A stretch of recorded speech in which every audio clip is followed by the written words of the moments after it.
Sound check, sound check. Looks like I can hear myself. Do I see my hand? Any movement on that screen? That also looks good. All right. Unplug this thing and put it away.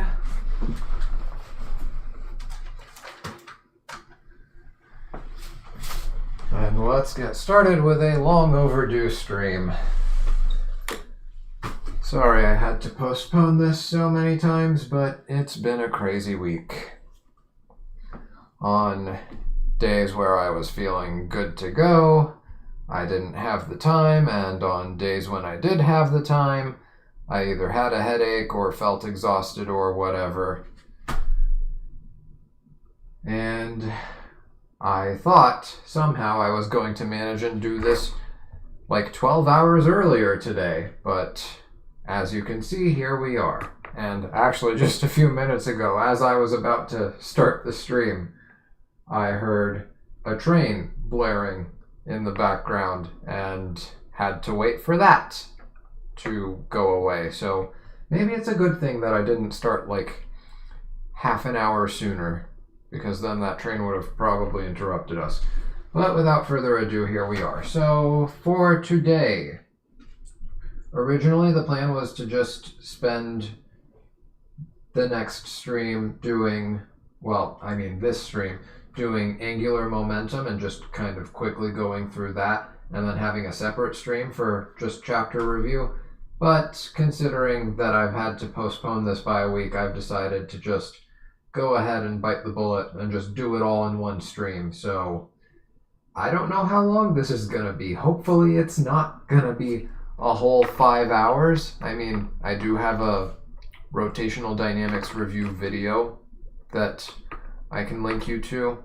Actually, I think it's already linked in one of my old AP review videos. So yeah, I'll probably put it there. Link to that video. I actually have to see what's in that video first, because it might be like Physics C content, and that won't be good for the Physics 1 students. I mean, I guess if you're curious, you can look at it, but if you're Physics 1, then I would like to point you to more of the Physics 1 examples. But yeah, that's the plan. Angular momentum, and also there's a correction I have to make for something I said last time, which was incorrect. I already posted a comment about it, but I'm going to explain it again. This time I'm actually going to use the math to prove the idea. Something I probably should have done in the first place, but I was hoping I could just give a simple, intuitive explanation. And well, that didn't pan out, so we will address that, and then the rest of the stream will be just doing mixed review problems. I'll look through the books that I have and pick out any problems that I think might be worth looking at, anything that we can learn from, and then that'll be it. And next stream, which I do have scheduled for tomorrow, although I get the feeling that might get postponed too, but whenever next stream is, the plan for that is going to be to just start simple harmonic motion, which will be the final topic for Physics C and the second to last topic for Physics 1. Anyway, without further ado, let's go ahead and look at this problem over here that I gave as homework last time. So let me actually open it up in the book and reread the description of the problem. I believe it's just finding these listed quantities in terms of MIR, theta, G, and T, but it doesn't hurt to read the problem again. Let's see, where is it? here we go. It says two identical blocks, each of mass big M, are connected by a light string over a frictionless pulley of radius r, that's the big R, and rotational inertia I. The string does not slip on the pulley, and it is not known whether or not there is friction between the plane and the sliding block. When this system is released, it is found that the pulley turns through an angle theta in time t, and the acceleration of the blocks is constant. Part A, what is the angular acceleration of the pulley? Part B, what is the acceleration of the two blocks? And Part C, what are the tensions in the upper and lower sections of the string? All answers are to be expressed in terms of M, I, R, theta, G, and T. So parts A and B should be easy enough. I don't think anybody who attempted this problem had difficulty here. It was just rotational kinematics. If you know that you went through an angle theta in time t, then all you would have to do is say, well, we started from rest, so omega initial would have been 0, and then use the second equation of rotational kinematics, delta theta, which is just theta, equals omega initial times t, so that's going to be 0, plus 1/2 alpha t squared, and from there multiply by 2 to cancel the 1/2 and divide by t squared. So alpha is equal to 2 theta over t squared. So that is part A, alpha of the pulley. Part B, what is the translational acceleration of the blocks? That would also have to be the tangential acceleration of the pulley, since the string does not slip on the pulley. That means the translational velocity of the string, and by extension, the translational velocity of the blocks attached to that string, must match the tangential velocity on the pulley. And the tangential velocity of the pulley is just going to be r times the angular acceleration of the pulley. A tangential equals r times alpha. So it would just be 2 theta over t squared times big R. So I guess I will write that over here. So for part B, it's just going to be 2 theta over t squared times r.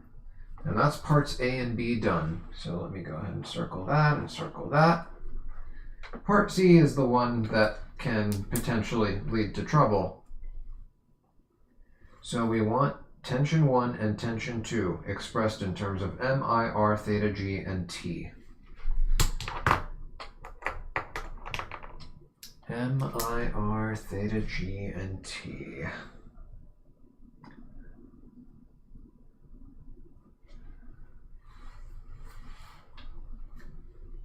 Well, I do know from Newton's second law that for the first block, it's going to be net force, which equals mass times acceleration, is equal to, I'm going to say forces down minus forces up, so that's going to be mg minus T1.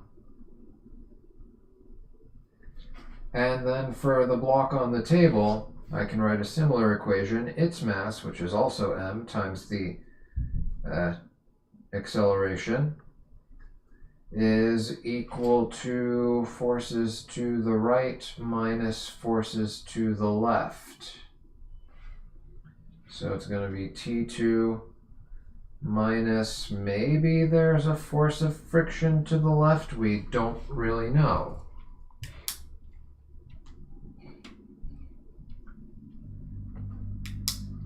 But also, we know something about the pulley. There has to be some sort of net torque on the pulley. The pulley is rotationally accelerating. And this is the part that students will miss. So we can say net torque equals I alpha, so I of the pulley times alpha of the pulley equals, I'm going to do clockwise torque minus counterclockwise torque. So the clockwise torque is due to tension 1, pulling down on it. The counterclockwise is due to tension 2, pulling to the left on it. Each of those is going to be a distance of r from the axis of rotation. The axis of the pulley is going to be our pivot point here. We don't have a choice here. That's the axis around which it's spinning. So that distance to the point where the tension is being applied for each of them is going to be r, and it's going to be at an angle of 90 degrees with that tension in each case. So each torque is going to be radius times tension times sine of 90. Sine of 90 is equal to 1, so it's just radius times tension. So clockwise torque, radius times tension 1, minus counterclockwise torque, radius times tension 2. Okay, this equation is of no use to us because it would require us to actually know the coefficient of friction, and it's not even known if there is any friction to begin with. So that equation is not going to help us, but we can define tension 1 and tension 2 over here. We have to define tension 1 first so that we can plug it in over here. So let me go ahead and grab, which color do I want for this? Let's do red. So over here, all I have to do is add tension 1 to the left-hand side and subtract MA tangential to the right-hand side, and I would get tension 1 equals mg minus ma, so I can factor out the m, and then it's times g minus, what did we get for a tangential? We got this, 2 theta over t squared times r, so 2 theta over t squared times r. And there we go, that's tension 1. For tension 2, I can do a similar thing. I can add RT2 to the left-hand side and subtract I alpha to the right-hand side, and then divide by R. So I would get T2 equals, is that visible on the screen, by the way? Yes, it is. T2 is equal to, let's see, RT1 just becomes T1 minus, it's going to be I alpha over R.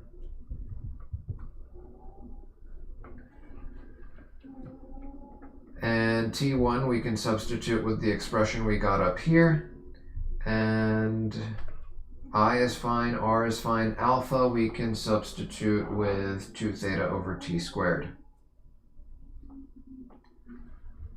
So we get, I want to keep it all on one page. I suppose we have enough space to write it up here.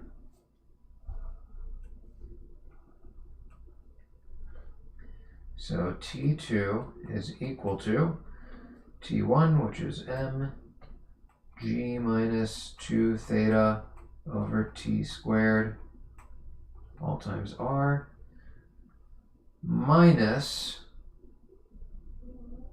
I over r times alpha, which is 2 theta over t squared.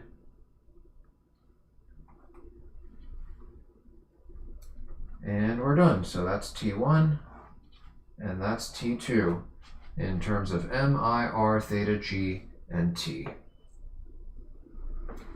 So yeah, the real trouble with this one is that you might overthink it. You'll write this second equation here and get stuck because you don't know anything about the friction, and you might start looking for ways to figure out what the friction force is. Don't even bother. That's not what they want. Remember that you have a third equation that you can get through net torque, and that's the one that will be the key to solving this. So there is that problem addressed. Now we can introduce the final topic for rotational dynamics, and that is angular momentum. Angular momentum.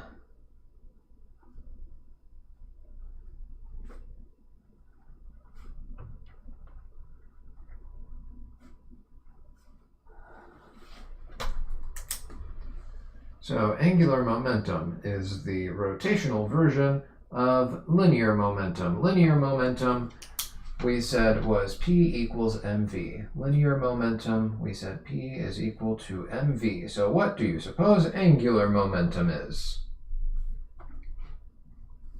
That's right, angular momentum, represented with, sometimes people use a capital L, sometimes people use a lowercase l.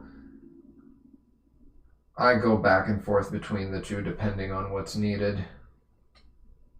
But L is the typical symbol for angular momentum. We replace mass with moment of inertia, as you might have guessed, and we replace linear velocity with angular velocity. And there you go. Angular momentum is a vector. As you can see, it is a scalar multiplied by another vector leading to another vector. It will have the same direction as angular velocity, which technically is defined by the right-hand rule, but we will just think of it in terms of clockwise versus counterclockwise for the purposes of this course, very much like we did with torque. Maybe in some of your more advanced physics classes, if you decide to pursue them after this class, you can use the right-hand rule to define direction. Because, like I said back then when we talked about it for the torque topic, there is a mathematically convenient reason to define the direction of torque as not just being clockwise or counterclockwise. The same thing goes for angular momentum, angular velocity, and angular acceleration, etc. There is a point in defining, if you remember when we discussed it with torque, we said, I forget which example we did, but we did something where something was rotating counterclockwise and the right-hand rule gave us the direction of the torque being defined as out of the page. Or maybe it was something moving clockwise where the torque was into the page. Whichever the case was, that into the page versus out of the page direction, even though there's nothing actually physically happening in that direction, it helps to define, just a single straight direction for it, because it allows us to, for example, if I had two different torques, like one was, say, clockwise this way and then another one was this way, then it would allow me to figure out how to add the torques. I could just use Pythagorean theorem on those two straight directions and get my net torque in some sort of angle like this. Don't worry about it too much, though. That's for a more advanced course where things are a lot more 3D. I guess the only other thing that I want to mention is that defining torque exclusively as clockwise versus counterclockwise, or any of these rotational quantities for that matter, has the issue of, once you expand to 3D, there is no single clockwise versus counterclockwise direction. It only works when you're doing things, in the plane of your page or the whiteboard that you're doing your problems on or whatever. But once you move to three-dimensional situations, clockwise and counterclockwise isn't well defined because, well, If I have something moving this way, then somebody standing on this side will say it's moving counterclockwise, but somebody standing over here will say that it's moving clockwise, right? It depends on perspective. So clockwise and counterclockwise stop being useful once you move on to higher dimensions. But one thing that does stay the same from both of these people's perspectives is that the right-hand rule would define the direction of torque as being that way. Both people can agree on that. Both people can use the right-hand rule and get this light blue vector pointing in the same direction. So that's another benefit to defining this perpendicular to the plane direction for these rotational quantities. Anyway, that was all just a tangent. Let's move back to discussing angular momentum. The units of angular momentum, let's go ahead and figure out what those would be. The units of angular momentum would have to be the units of moment of inertia multiplied by the units of angular velocity. The standard units for moment of inertia would be kilogram meters squared, and multiply that by the standard units for angular velocity would be radians per second. The radians are just blank units. It might as well be a 1 over here. So kilogram meters squared times radians is still kilogram meters squared, in other words. So this gives me kilogram meters squared per second.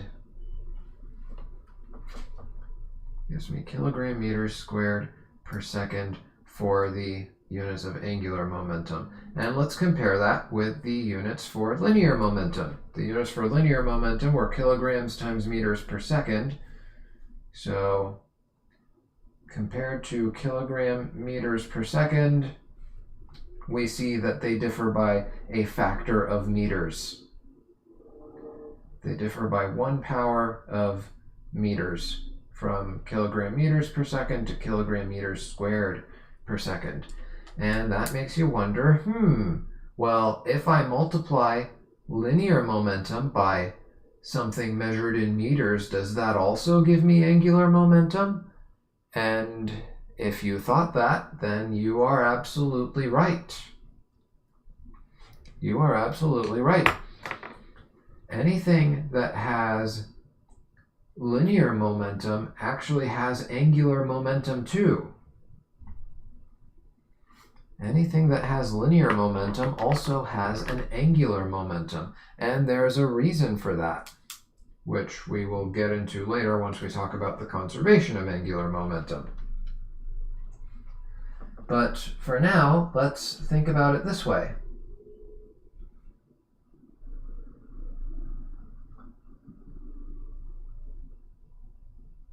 Here I have an object of mass m moving with velocity v. And I'm just looking at it paused at some moment in time. Now, can you tell me, based off of this information, whether this object is moving in a straight line or moving in some other sort of path? You can't, right? We don't know anything about this object's acceleration. It could be moving in a straight line, or or maybe it is moving in a straight line, but suddenly a force gets applied to it perpendicular to the direction of its motion, causing it to start turning and moving in uniform circular motion, maybe, if it's an appropriate amount of force.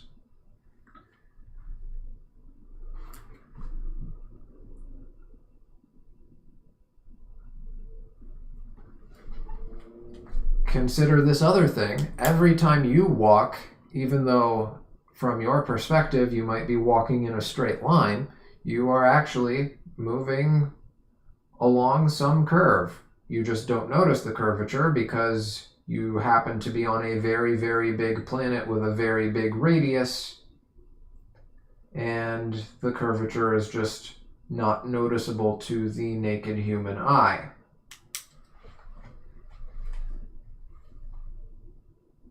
So anything that's moving in a straight line could technically be viewed as moving on part of some curved path with a very, very large radius of curvature.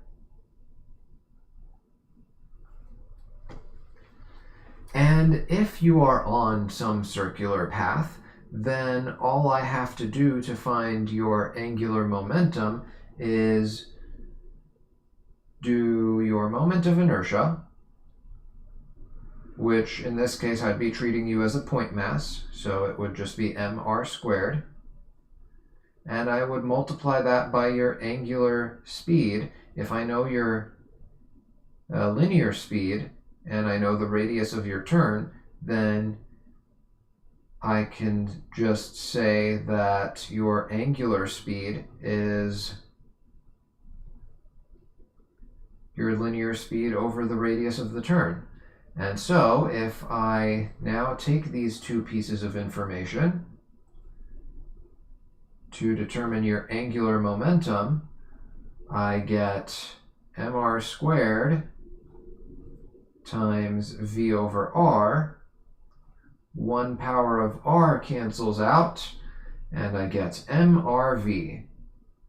And I get mrv, or mvr, or vrm, or RMV, however you want to order these, it doesn't really matter. Multiplication is commutative after all. I like to think of it as MVR because then I remember the equation by just pronouncing this mover. L equals MVR, le mover. Hopefully I didn't offend somebody in French there. Le mover. And if you look at the units, you'll see that they do come out to exactly what they're supposed to be. Kilograms times meters per second times meters gets you kilogram meters squared per second, exactly what we were supposed to get. So yes, objects moving in straight lines have an angular momentum. In fact, objects moving in straight lines have an infinite number of angular momenta.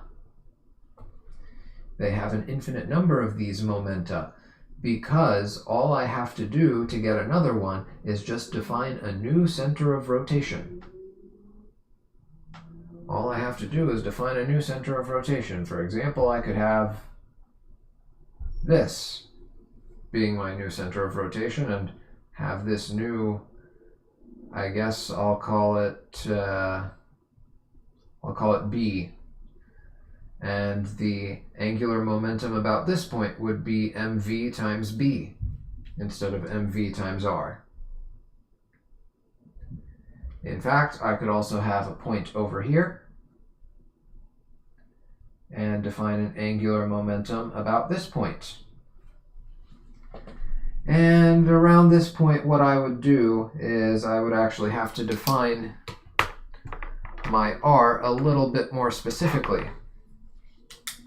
So my angular momentum here would actually have to be defined by this distance. I'd have to draw the extended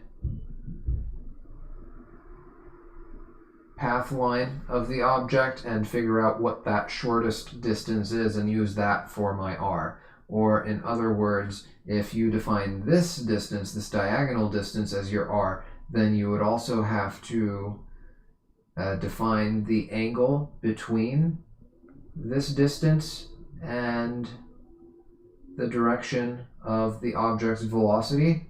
You'd have to define this theta over here, and then you would have to take this length times sine of this theta to get this distance. So if I call this my r, and I call that theta, then this would have to be r sine of theta. So in reality, angular momentum from this perspective for an object moving in a straight line is equal to mv times r sine of theta.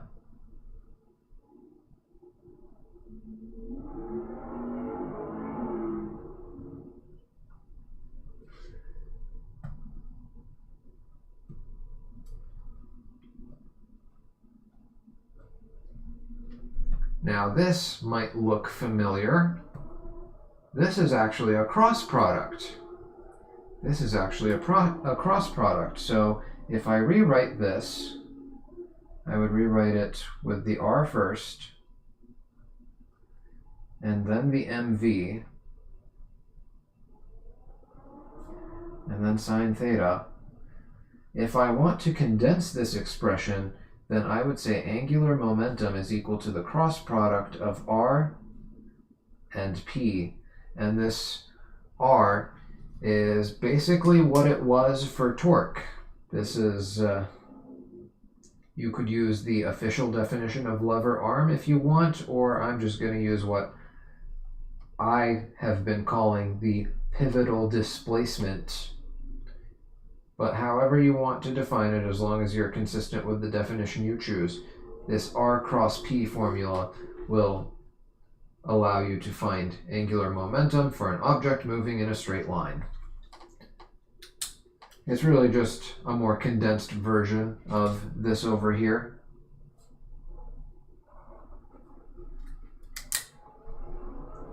So whether you remember this version or this version, it's not really going to make or break your solution process. Just remember one or the other, preferably both, but you don't need both. They are equivalent expressions. It's just, if anything, I would recommend remembering this one, if only because it reminds you to bring out this sine theta and consider, if there's an angle here, take that into consideration and make sure to use just the perpendicular distance between the line that the object appears to be moving on and the point of interest, the pivot, or whatever you want to call it. But yeah, there you go. That's angular momentum defined in two different ways. I times omega, and also r cross p, or mvr, at least for a point mass. If it's not a point mass, then obviously you go back to this, figure out what the moment of inertia actually is for the object, and work from there.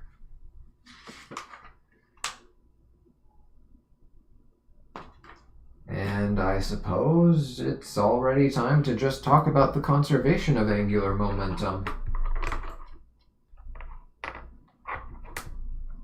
I don't think there are any examples that come to mind for me that don't involve angular momentum conservation.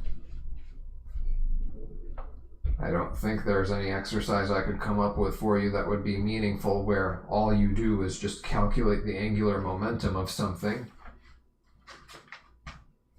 So let's talk about the conservation of angular momentum.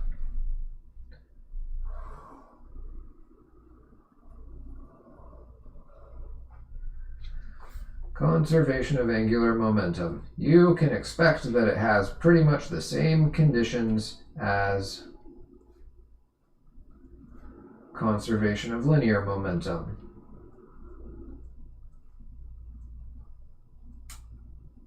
Well, I should say similar conditions, not the exact same, obviously. So, conservation of linear momentum. The requirement was that there is no net external force.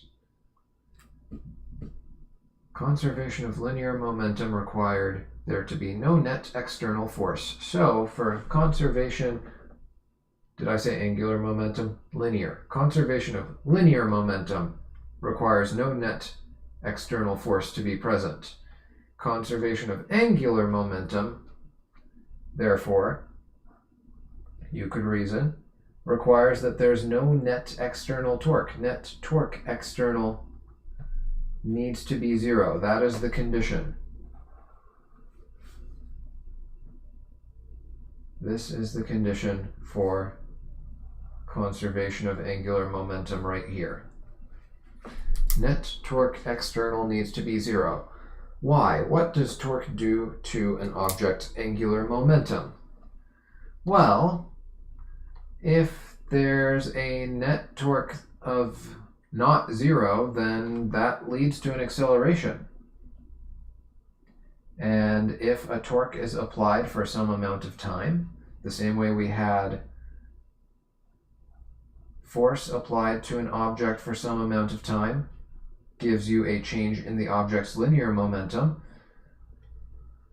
we can see that a net torque applied to an object for some amount of time will lead to a change in its angular momentum.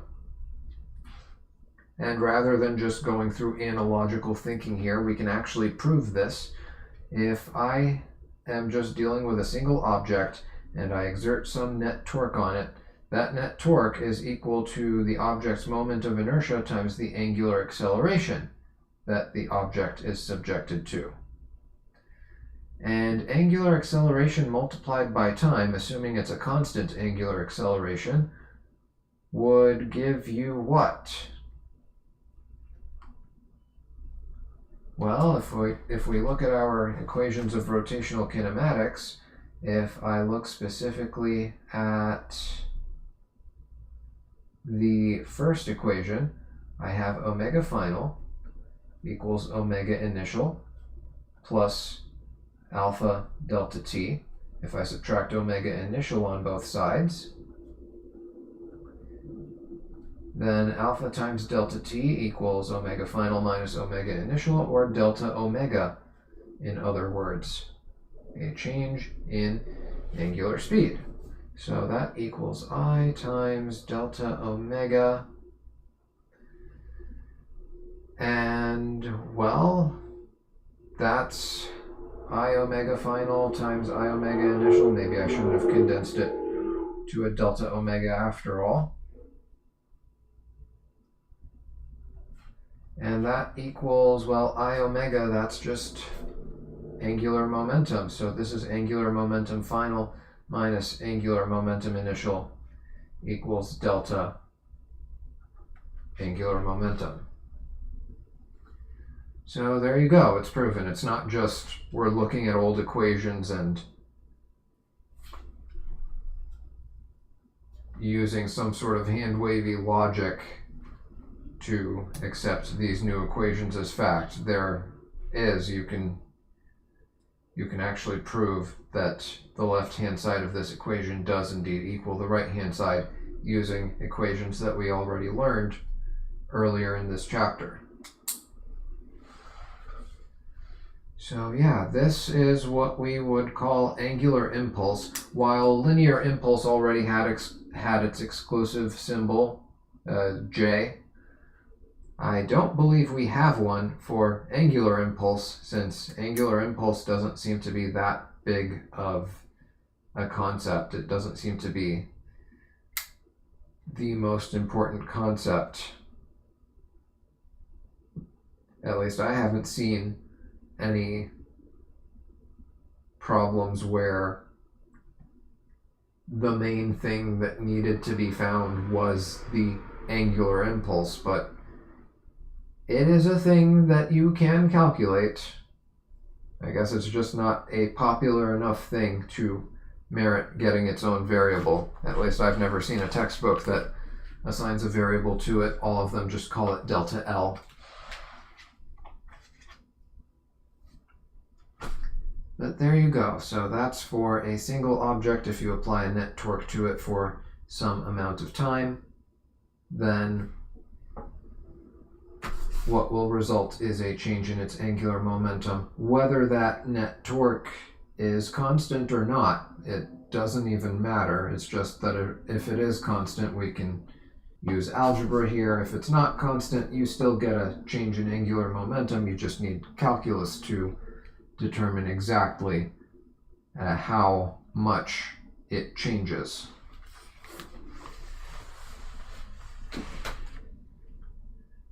So that's for a single object, but what if two objects collide with one another? What if two spinning objects collide with one another? Or maybe it's one object that's spinning and then another object gets onto it and then they spin together after that collision. Well, in that case, any torque that one object applies to the other, an equal and opposite torque would have to be applied by the other object onto the first.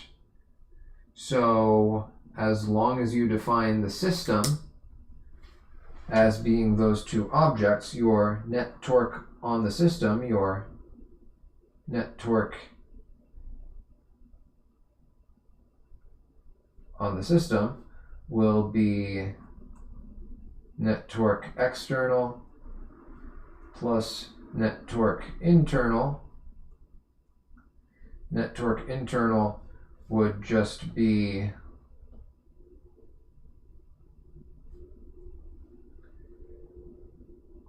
net torque on object 1 plus net torque on object 2, but if these are equal and opposite torques, then they cancel each other out. And so you're left with your net torque on the system is just any external net torque, any torque that is exerted on them by some outside object. So let me go ahead and grab an example and see what that might look like.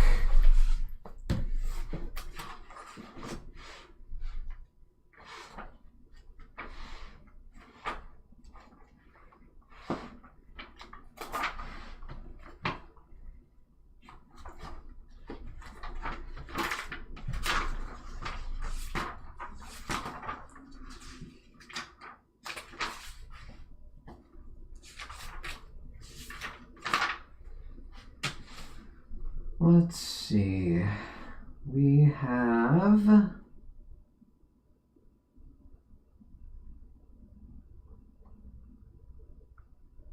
I may have done this in a previous video years ago, but I'm not sure off the top of my head. I'll just do it anyway. So it says a solid horizontal cylinder of mass 10 kilograms and radius 1 meter rotates with an angular speed of 7 radians per second about a fixed vertical axis through its center.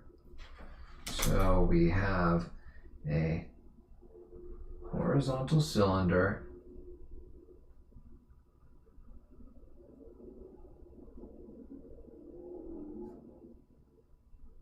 rotating about this axis, we'll say this way, counterclockwise, although it doesn't really matter which direction you give it. It has a mass of 10 kilograms and a radius of 1 meter, so M cylinder equals 10 kilograms and R of the cylinder equals 1 meter. And it rotates with an angular speed of 7 radians per second about a fixed vertical axis, so that's going to be omega cylinder initial equals 7 radians per second. It says a 0.25 kilogram piece of putty is dropped vertically onto the cylinder at a point that is 0.9 meters from the center of rotation and sticks to the cylinder. Determine the final angular speed of the system. So we have a piece of putty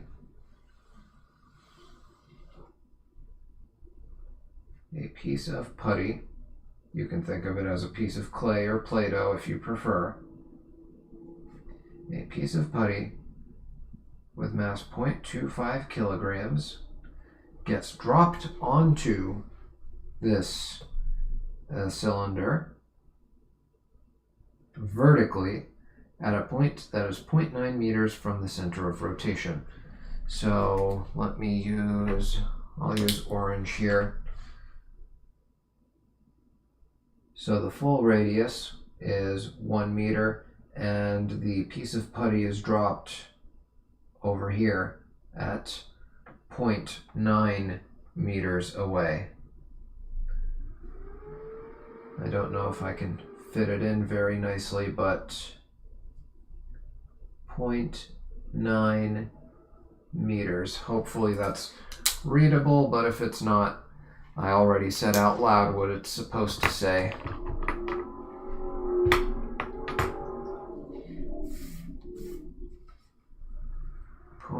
.9 meters away. So let me read again. Yeah, determine the final angular speed of the system. So there is going to be a force of collision just vertically from the putty landing onto the cylinder, but that's not going to directly affect the rotation. That's going to exert a force, this way. And that's in a direction parallel to the axis of rotation. So that force is not going to create any sort of torque. There's no torque created by this. I guess it would be a normal force that the piece of putty exerts on the cylinder. Even if it did, the cylinder exerts an equal and opposite normal force up on the piece of putty, so the net normal force on the system would still be 0.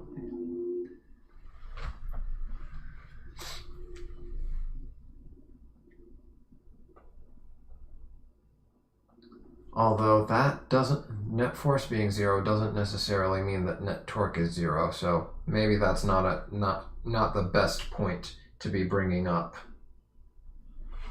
Yeah, the more important point is that the direction of this force is parallel to the axis of rotation, so it's not going to create any net torque. But also the other thing is, the cylinder would have to be supported at the bottom by something keeping it in place, because if the collision force of the piece of putty dropping onto the cylinder were to, actually push it down, I guess that would create a...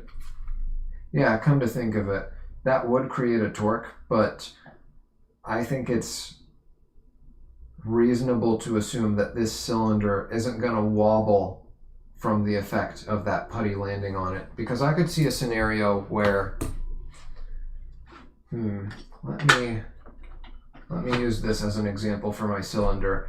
So I could see an example where the cylinder doesn't have any support from the bottom and the piece of putty just lands on it over here, and that could create a torque that tilts it like that, right? Angles it. If you exert a force downward here, that could create a torque. I guess that would cause it to rotate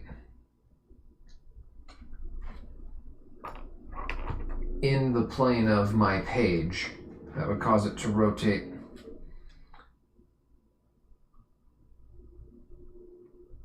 how do I word this?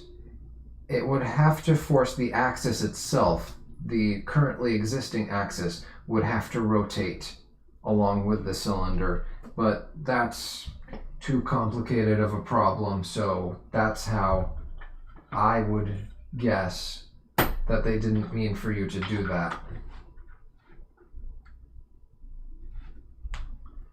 because that would be too much for this type of book problem. So yeah, I would assume this thing is supported. Did they say that the... Yeah, and they said it's about a fixed vertical axis is the other thing. So whatever this vertical axis is, it might be some sort of strong pull or something like that going through the cylinder. So it's going to resist, it's going to exert some sort of counterforce once something pushes onto it that would create a torque that counters whatever torque this normal force is going to generate. So yeah, the axis stays in place, so we don't have to worry about that external torque. I know that was a bit of a detour, but you know me, I like to get particular with these kinds of things because it just helps deepen your understanding. On the test, of course, you can just take a few leaps in logic here and there. You don't have to spend this long reasoning through every little bit of it.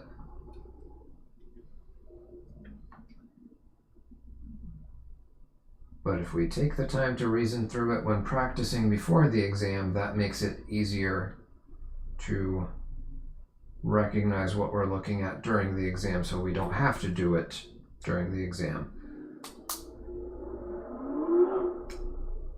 Now then, the force of the collision isn't going to create any net external torques.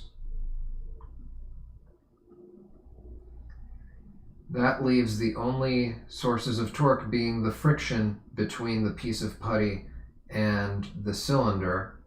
There's going to be some sort of force of friction that accelerates the piece of putty because it starts with 0 angular velocity, and the reaction to that friction is going to slow down the cylinder. So the cylinder gets slowed down, the piece of putty gets sped up, and eventually they both spin together at some final angular velocity. And we need to figure out what that angular velocity is. So all I have to do is say that since the net torque external is 0, the change in angular momentum of the system must be 0. Change in angular momentum of the system must be 0.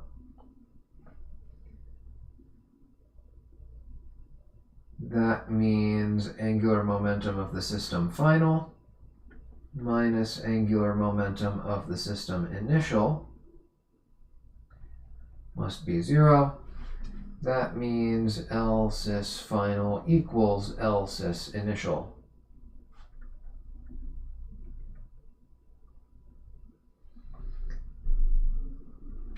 Okay, L system, so that's going to be I cylinder omega cylinder final plus I putty, I'm just going to abbreviate it as put, times omega put final equals, well, initially it's just the cylinder, I cylinder omega cylinder initial plus 0 for the piece of putty. Okay, well, the piece of putty and the cylinder would both have the same angular velocity at the end, so I can actually factor out this as omega final and say I cylinder plus I putty all times omega final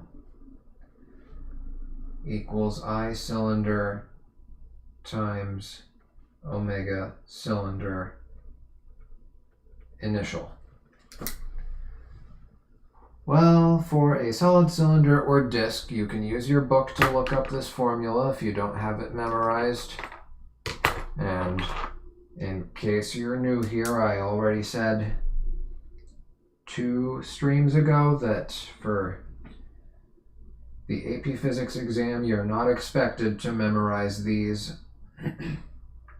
If you're in AP Physics C, you might be asked to do some calculus to find some of these moment of inertia formulas, but for book problems, you can just look up these formulas in your book, and on the AP exam, if they ask you to do this, they will give you the formula, or at least give you the means to derive it. Moment of inertia of a cylinder for an axis through its center is 1/2 mr squared. That's for a cylinder or a disk. So that's going to be 1/2 times, it was a 10 kilogram cylinder, times its radius is 1, so times 1 squared. 1/2 of 10 is 5, times 1 squared is 5 kilogram meters squared. As for the moment of inertia of the piece of putty, that can be treated as a point mass here. We can treat it as a point mass that exists at 0.9 meters away from the axis of rotation. So I, for the piece of putty, would just be mr squared, m putty,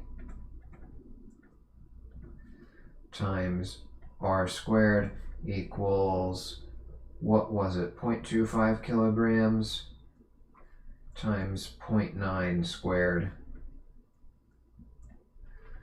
0.25 times 0.81, 0.25 times 0.81 is 0.2025, 0.2025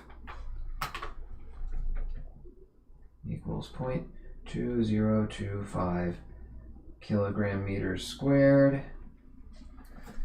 And so we can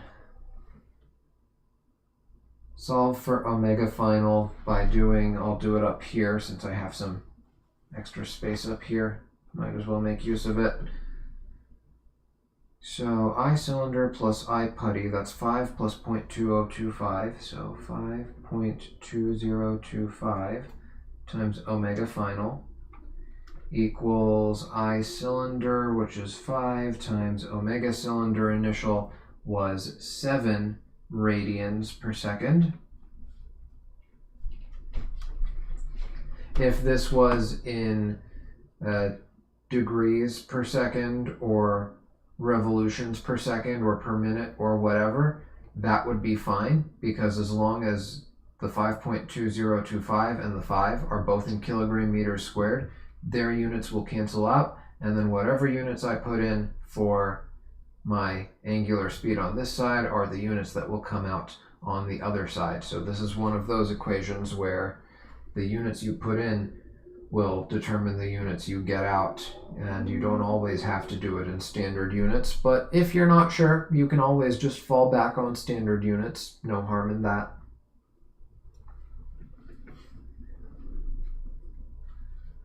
You don't have to remember all the places where you can get away with not converting to standard units if that's too much of a headache for you. Just follow the policy of always converting to standard units, and then if they want anything different for the units, you can convert back at the end to whatever they want.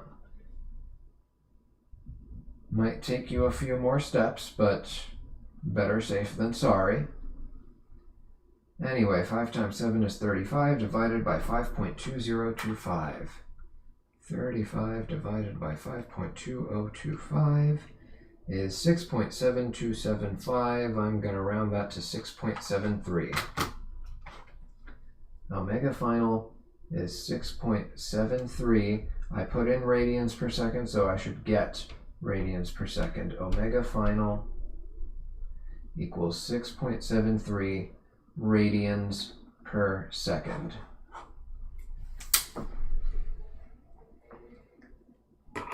And there we go, that's our first conservation of angular momentum problem, which involved a collision between two objects. But here's something interesting about angular momentum that you don't really get to see with linear momentum. You can actually have a conservation of angular momentum problem where there's only one object involved. I guess it technically depends on how you define something as being one object, but the classic example that they tell you about in school is sitting on a spinning chair. Let me see if I can actually draw this properly. So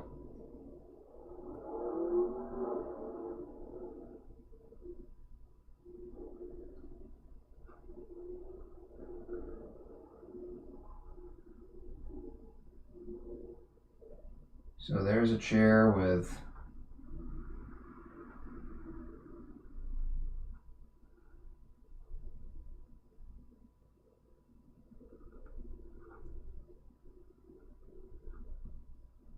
all of its wheels, and I'll draw a person sitting on the chair.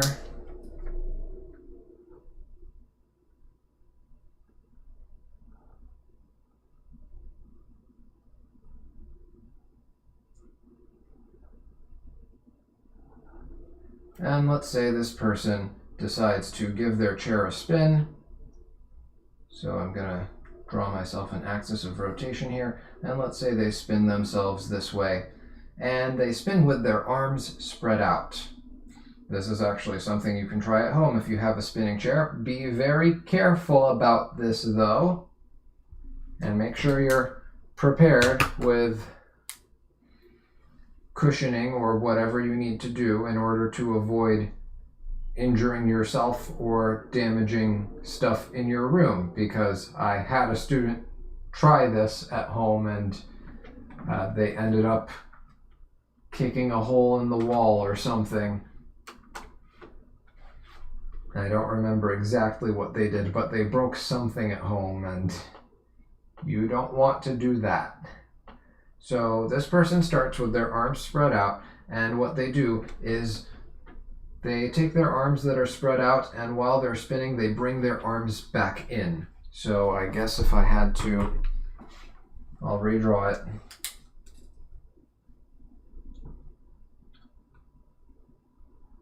So here's the chair again.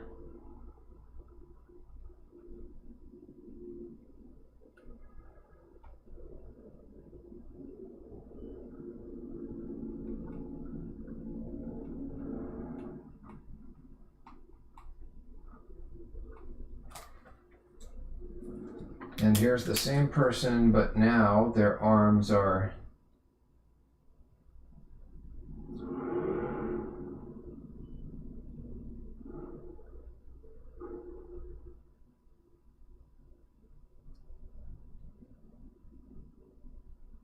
they've taken their arms and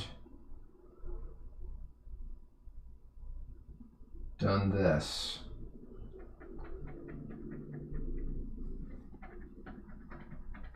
They've folded their arms in, and the axis of rotation is still where it used to be. What happens to them?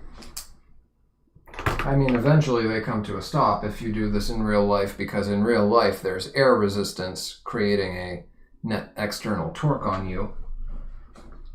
But for a moment before the air resistance effect kicks in, what this person will notice is that they speed up. When you go from this position to this position, you speed up. Why? Bringing your arms in has the effect of decreasing your moment of inertia, because you're taking the mass of your arms and you're bringing it closer to the axis of rotation. So the mr squared of the arms is decreasing because that r squared part is decreasing.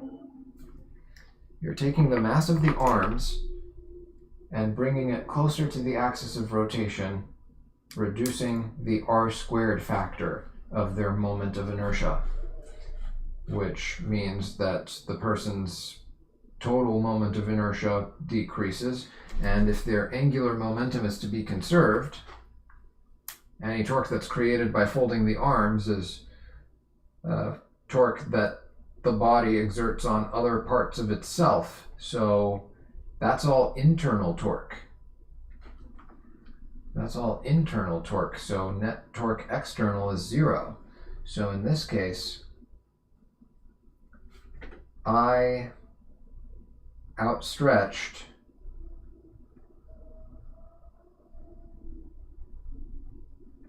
times omega initial equals I folded times omega final. If your moment of inertia decreases with your arms folded versus outstretched, then omega final must increase in order for this equation to hold true. There's nowhere else for that angular momentum to go, so it has to go into increasing omega final. I guess the more simplified version of this would be I initial omega initial equals I final omega final. We didn't really see this with linear momentum. We didn't really have a situation where m initial v initial equals m final v final, because we didn't really see an object that changes its mass. But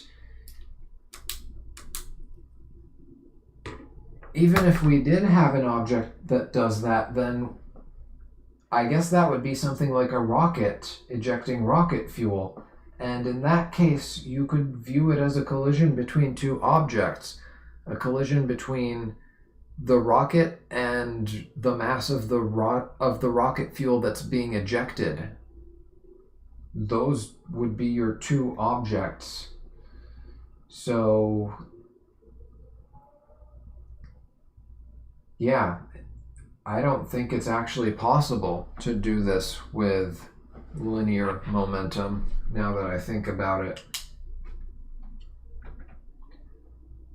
Something like this, I'm going to say never happens. Well, actually, there is a way this could happen, but that's gonna go into like relativity stuff, which is for physics too. So as far as mechanics is concerned, this shouldn't be possible. As far as a mechanics course would be concerned, you don't have to worry about that situation with linear momentum. But with angular momentum, a single object changing its moment of inertia is very, very possible. I mean, that's basically what I did with my umbrella demonstration 2 streams ago.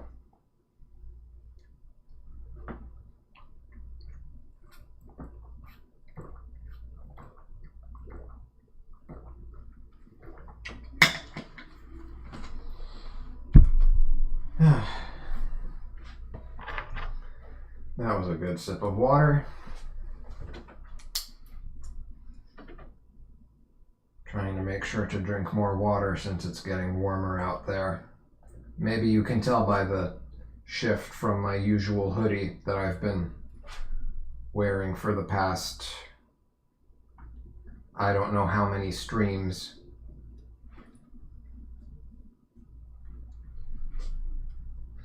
I'm sure now that I've said that, somebody's going to go back through them and start cyber sleuthing and trying to pinpoint what the temperature must have been for my area, and then they're going to go all rainbolt on me and try to find me on Google Maps. That rainbolt person is something else.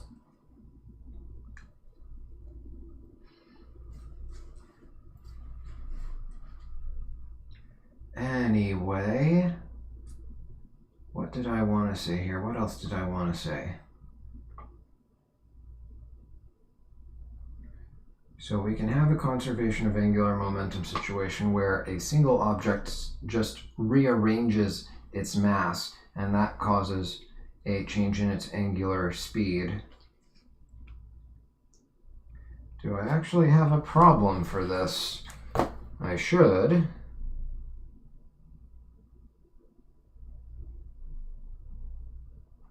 Oh, here we go, actually. The very next one. How about it?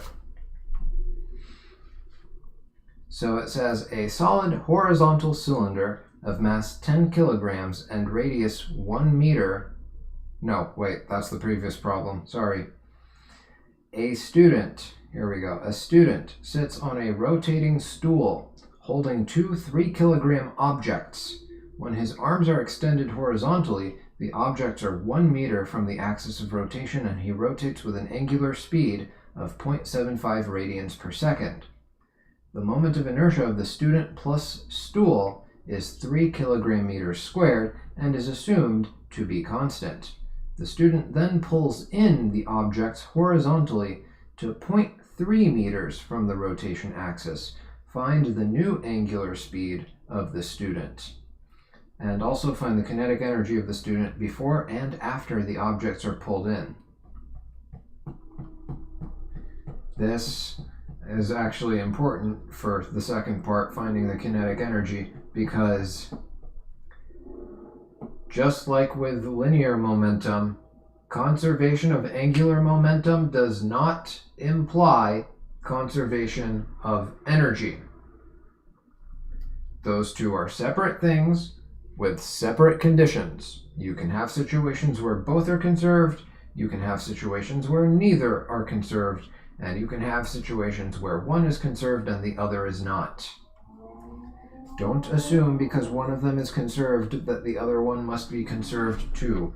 I gave this warning when covering linear momentum, and here it is again in case you forgot about it. Angular momentum conservation and energy conservation are two separate things. They're completely independent of each other. Anyway, so student sits on a rotating stool holding two 3-kilogram objects. So I'll just take this drawing that I already have. Here's a 3-kilogram dumbbell, and here's another 3-kilogram dumbbell that they're holding. They bring their arms in, and now the dumbbells are like this. Okay, maybe drawing on top of this wasn't the best idea, but there you go.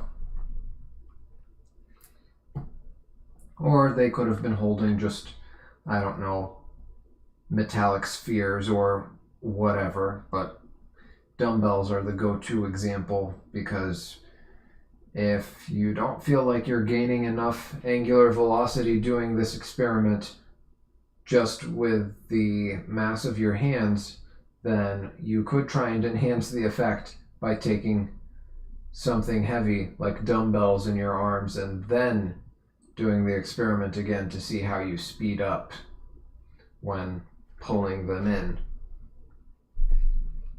Anyway, so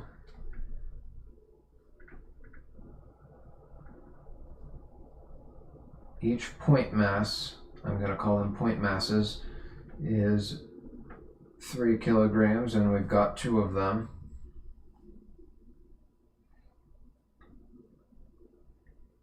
They are at 1 meter from the axis initially, so our point initial is 1 meter. Rotates with an angular speed of 0.75 radians, so omega initial is 0.75 radians per second. And the moment of inertia of the student plus stool is 3 kilogram meters squared. So I, student, I know it says student plus stool, but I'm not going to write all that out as a subscript. I, student, is 3 kilogram meters squared. And is assumed to be constant, so we don't have to account for the folding of the arms, for example. I guess that's more accounted for by the change in moment of inertia due to the motion of the point masses. The student then pulls in the objects horizontally to 0.3 meters from the rotation axis. So our point final, they're each going to be at 0.3 meters away. Find the new angular speed, find the kinetic energy before and after. Okay, so I can do I initial, omega initial equals I final, omega final. I initial is going to be the 3 kilogram meters squared of the student plus 2 times 3 kilograms for the point mass times, what is it? It's mr squared, so 3 times 1 squared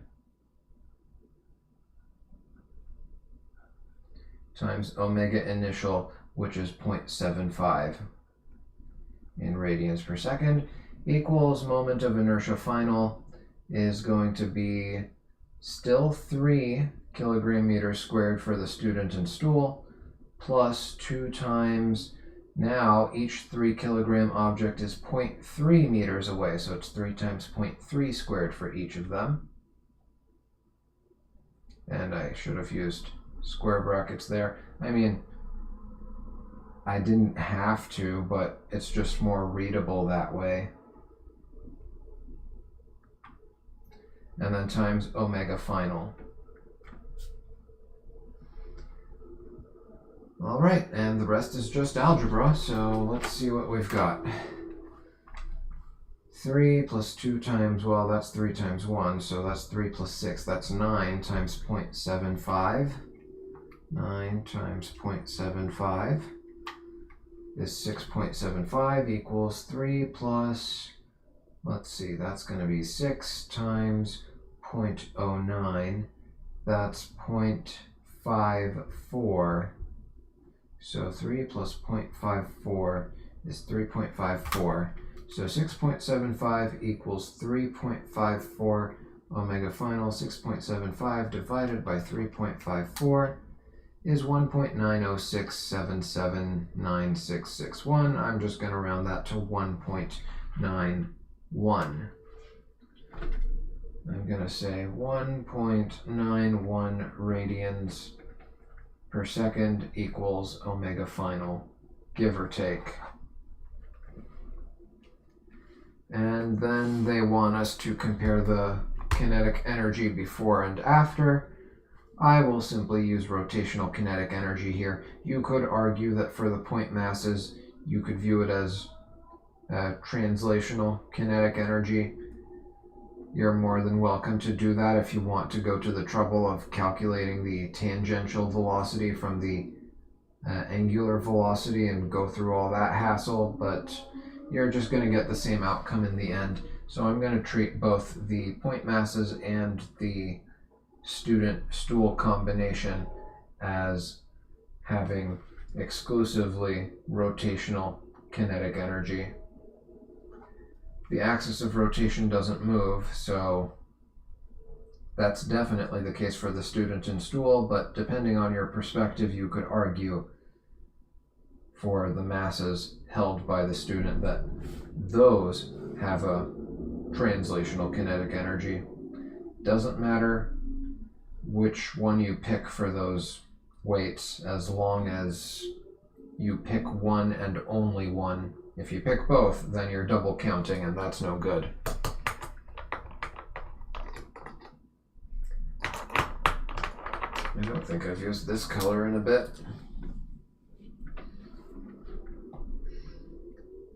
So, kinetic energy initial equals I student,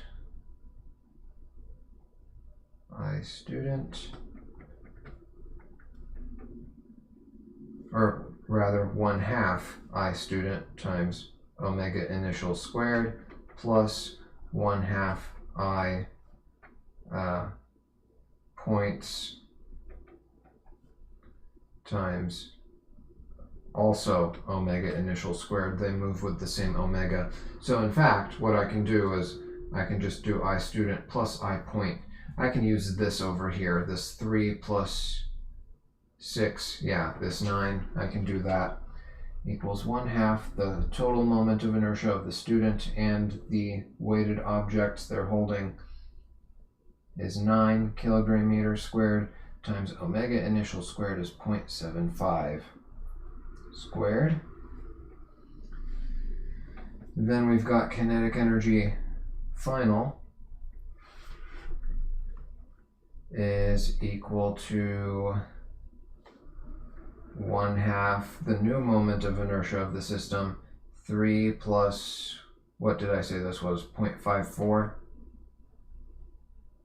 So 3.54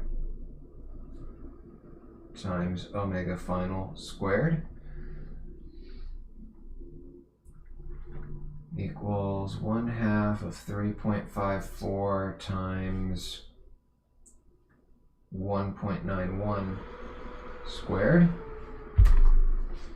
Let's go ahead and calculate each of those. So 1/2 times 9 times 0.75 squared is 2.53125. 2.53125. I would round it, but it looks too clean to round. And that's going to be in joules.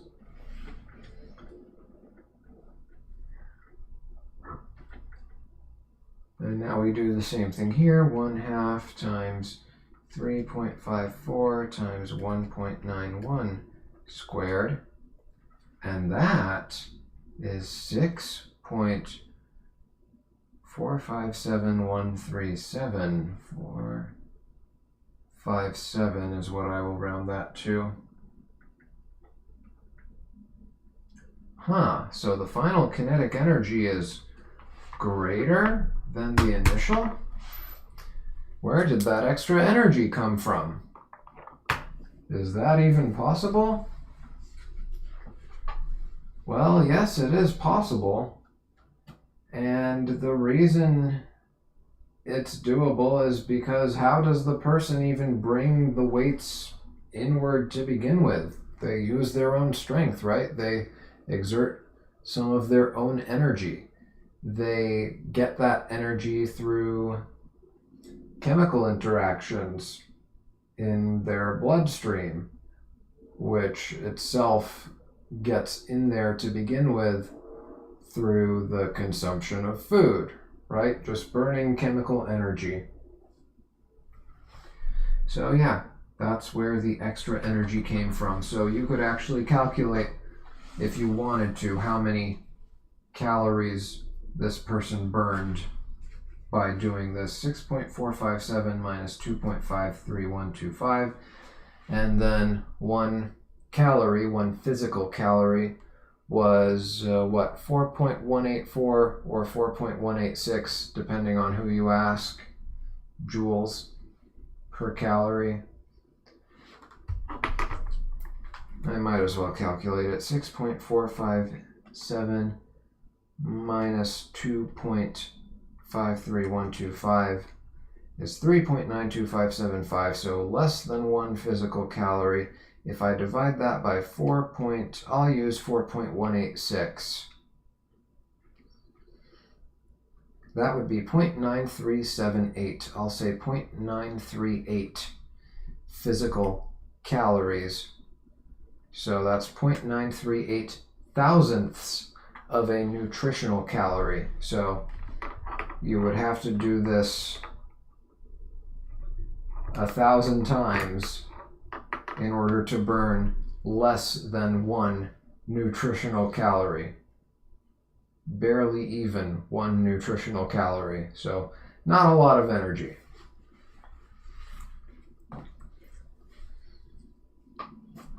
Then again, let me think. Going with the assumption of a 2,000 calorie diet, a 2,000 calorie per day diet, that is 0.5% of someone's daily energy, all in just a few seconds. And considering that there's 86,400 seconds in a day, 2,000 divided over that, 2,000 divided by 86,400 seconds. So average energy consumption should be about 0.02. Average energy consumption should be 0.02 nutritional calories per second. So if after doing this motion 1,000 times, you burn almost 1 full calorie, then that's 45 times what you would be doing in a second. But, well, to be fair, if you're going to be doing it 1,000 times, it's going to take more than a second. In fact, if it takes less than, what would it be? I'd have to multiply it by 45-ish, maybe? Less than that, maybe 44 or 43. Let me try 43. 43 is still too high.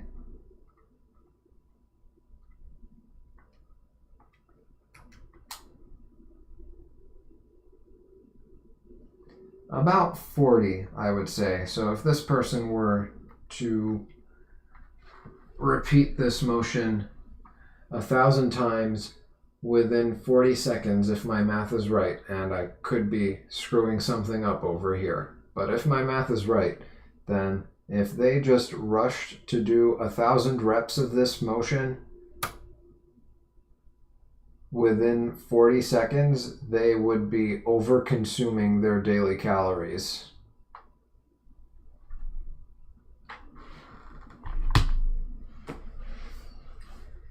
That may have been a needless detour, but curiosity got the better of me.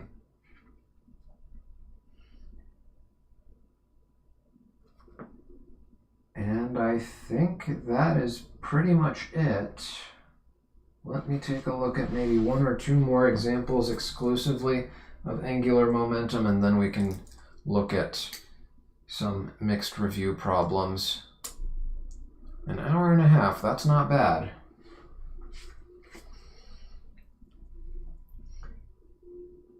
Okay, how about this one? So it says we have the puck in the figure, which I will draw for you, has a mass of 0.12 kilograms. Let me draw the figure first so that you can follow along with what's happening as I read.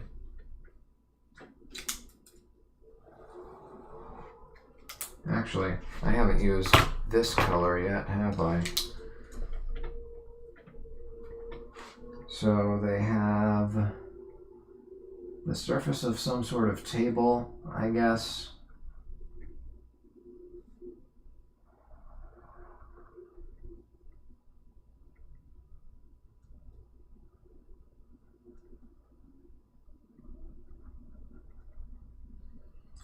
And there's a hole in the table.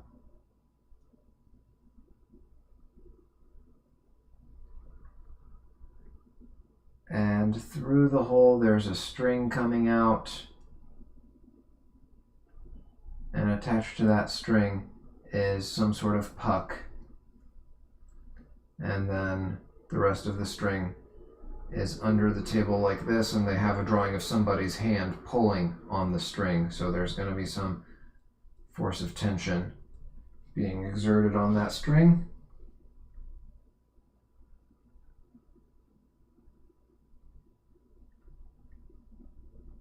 Well, there's going to be a force applied, rather. There's going to be a force applied. And the string responds with a force of tension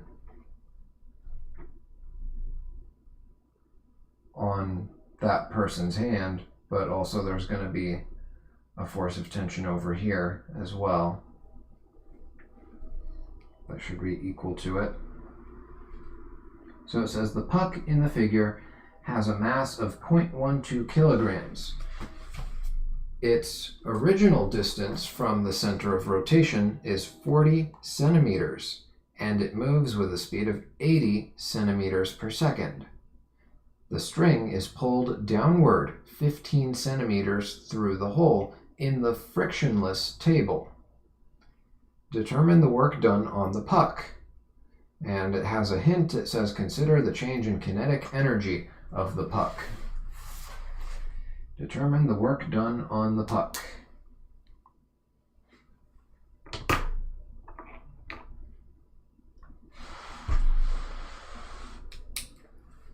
Determine the work done on the puck. So here we can treat the puck as being a point mass. And so its moment of inertia will simply be mr squared. I puck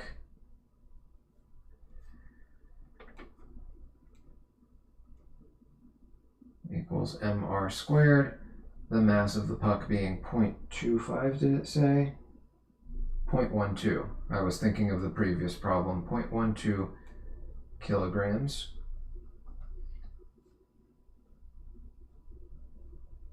Times its distance from the center of rotation. I guess that actually changes. So there's I puck initial and I puck final.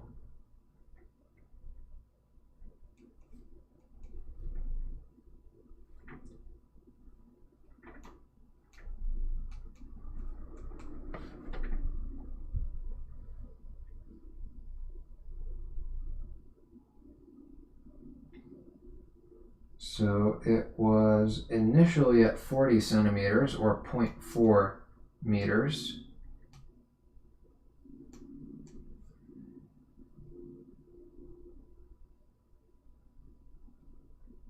And then it ends up at, well, the string gets pulled 15 centimeters through the hole, so that means 40 centimeters minus 15 centimeters is 25 centimeters, or 0.25 meters. So let's go ahead and get these values. 0.12 times 0.4 squared is 0.0192. 0.0192 kilogram meters squared, and 0.12 times 0.25 squared is 0.0075 on the dot.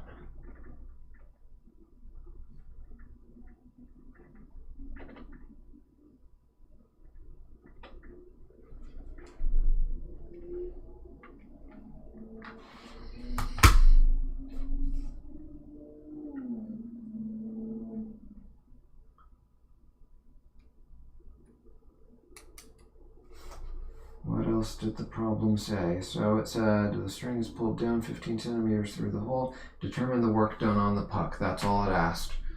Okay, determine the work done on the puck.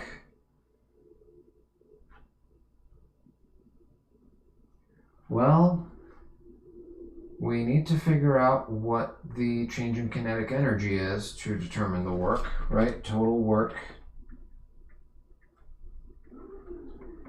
equals change in kinetic energy. We can't do force times displacement here because, well, we don't know how much tension force there is here. At least not yet.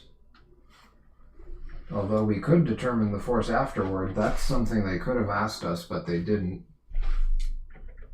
That is something we can do once we figure out the main objective of this problem. So total work equals change in kinetic energy, and here I'm going to say it's rotational kinetic energy that we are working with. I'm going to view this point mass as having rotational kinetic energy rather than translational because I feel like that would be more convenient here. So we need to figure out the, let's see,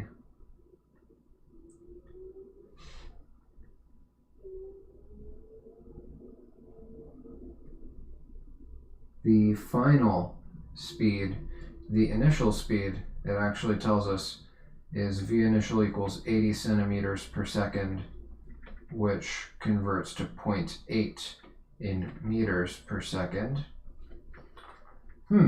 Actually, come to think of it, maybe translational kinetic energy is the better way to go here, since they gave us translational velocity and not angular. Okay, yeah, we'll do that. So to figure out v final, we need to do conservation of angular momentum. So I initial omega initial equals I final omega final. How do we know that the angular momentum is conserved? How do we know that the net torque external is equal to 0? Well, this tension force is going to always be pointing towards the center, and the center is the pivot point from which you calculate your torques. Anything directly towards or directly away from the pivot points will be producing 0 torque,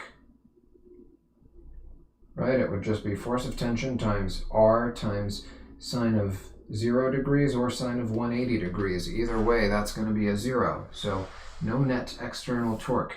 The torque due to tension is 0. And they did say the table was frictionless, so we don't have to worry about that. And the normal force and weight of the puck cancel each other out, so we don't have to worry about that either. They cancel out, and more importantly, don't exert any sort of torque. At least not any net torque. So yes, we can absolutely apply conservation of angular momentum here. And for a point mass, we know that this is going to simplify to MVR or MRV, or however you want to say it. MV initial, R initial, and MV final, R final. In fact, we don't even need the mass of the puck here. So we have 0.8 times R initial was 0.4 equals V final times R final was 0.25. Okay, 0.4 times 0.8 or divided by 0.25, that's going to be what? 0.8 times 0.4 divided by 0.25 is 1.28. 1.28. So V final equals 1.28 meters per second. And now that I have that, I can calculate the change in kinetic energy. W total equals kinetic energy final minus kinetic energy initial. That is 1/2 m times V final squared minus V initial squared. Equals, and this is why we need to know the mass. So here it matters. Here it doesn't cancel out. 1/2 of 0.12 times 1.28 squared minus 0.8 squared.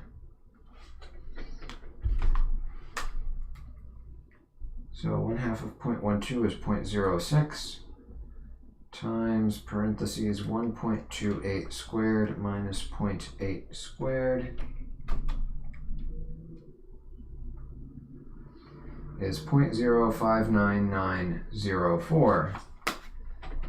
I would round it, but it seems too perfect to round. 0.059904 joules.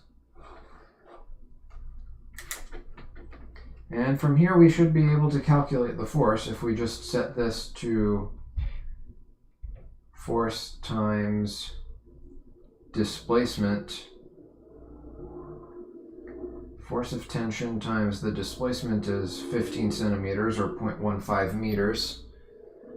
So force times 0.15 equals this amount. So this amount divided by 0.15 would give you the force of tension. Something they could have asked, but they didn't for whatever reason.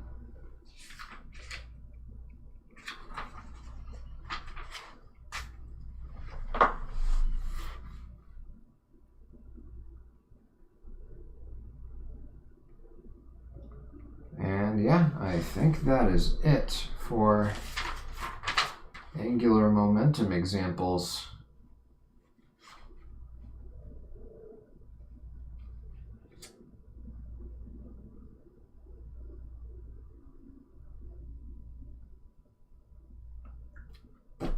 I'm just now remembering something. Not something relevant to you guys, but something for one of my students that I completely forgot to do. Oh, great. Actually, maybe I did remember to do it. I'm going to have to go back and look, but that's not something for you guys to be concerned about. Anyway, let's go ahead and see what we can do in terms of... Actually, before review problems, the correction I have to make, I almost forgot about that. I said I was going to do that before doing angular momentum examples too, but oh well, better late than never. Let me get a sip of water first.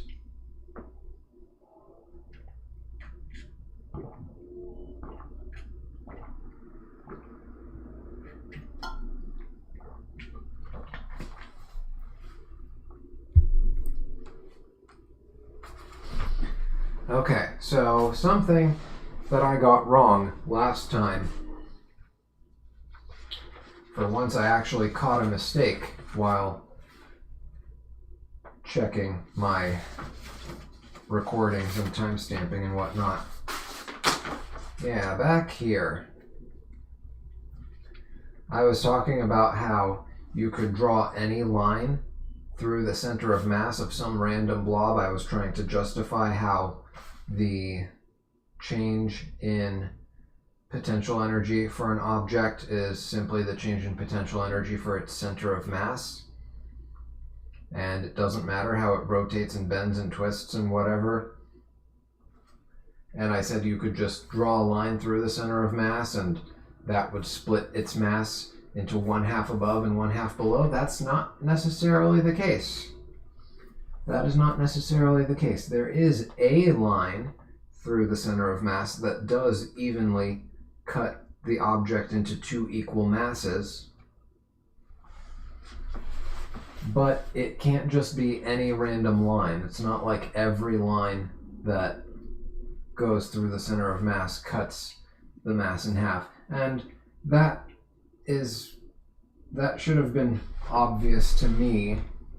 I don't know why I blanked on this. I was probably thinking of some other concept and got it all confused in my head. But a simple example would be something like we talked about, you know, a boomerang has a center of mass that's out here somewhere.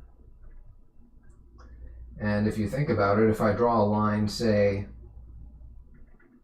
here through the center of mass, that is definitely not half of the mass above the line and half below, right? You can clearly see that there's more mass on this side than there is on this side. So that's an easy counterexample to what I said. So then how do we convince ourselves that the change in potential energy of some random blob is simply the change in potential energy of its center of mass, no matter how it swings and turns and whatever? Well, let's say that you do draw this line through the center of mass, and this thing swings in such a way, it swings around this point over here and swings by whatever amount, it swings downward like this.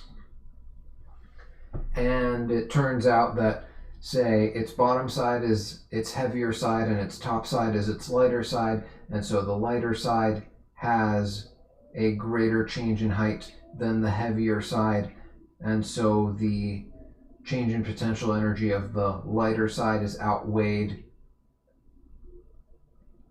Hold on. No. The change in potential energy of the lighter side outweighs the change in potential energy of the heavier side.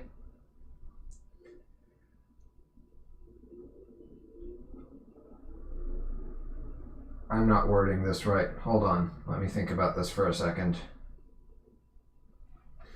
So let's say you have an object. I'm just going to draw something stick-shaped because it's easier to draw, but assume that I'm talking about some random blob here, and it's rotating about this axis, and it swings like this into this new position. So it goes from straight up to straight down, and let's say its center of mass, let's see, it's going to have a heavy side and a light side.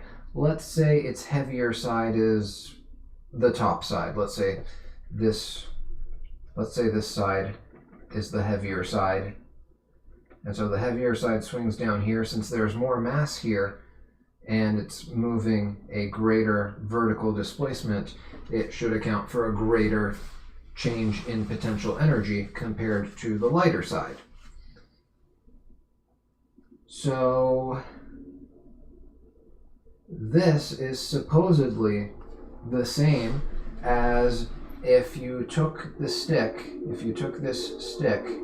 and simply moved the whole stick down by whatever distance the center of mass traveled downward. So let's say the center of mass was over here and it swung to over here, so whatever this distance is. So what we're saying then is that the change in potential energy for this movement is the same as taking this whole stick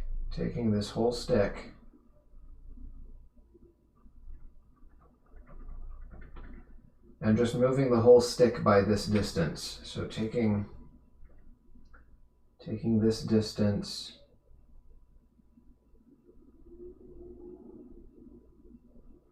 and say moving the whole stick down to here so that it ends up,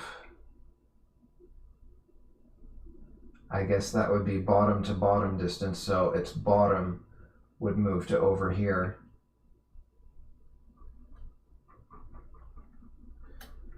We're saying that the change in potential energy for this transition from here to here is the same as it is from here to here. So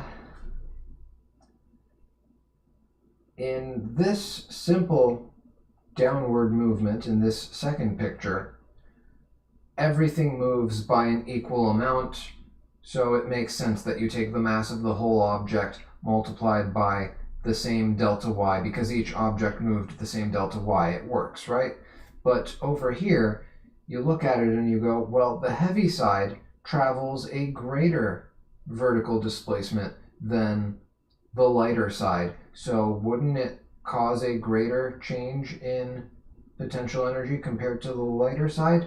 Well, yeah, but we're not looking at the change in potential energy of just the heavier side. We're looking at the change in potential energy of the center. We're looking at the delta y of the center, and by definition,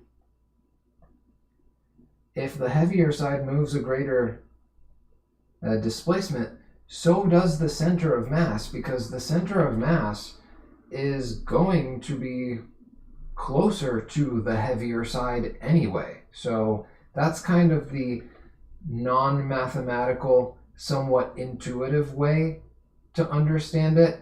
It might not be totally convincing, but it might be enough for some people. If you want something more convincing, if you want the actual math, then we can do that.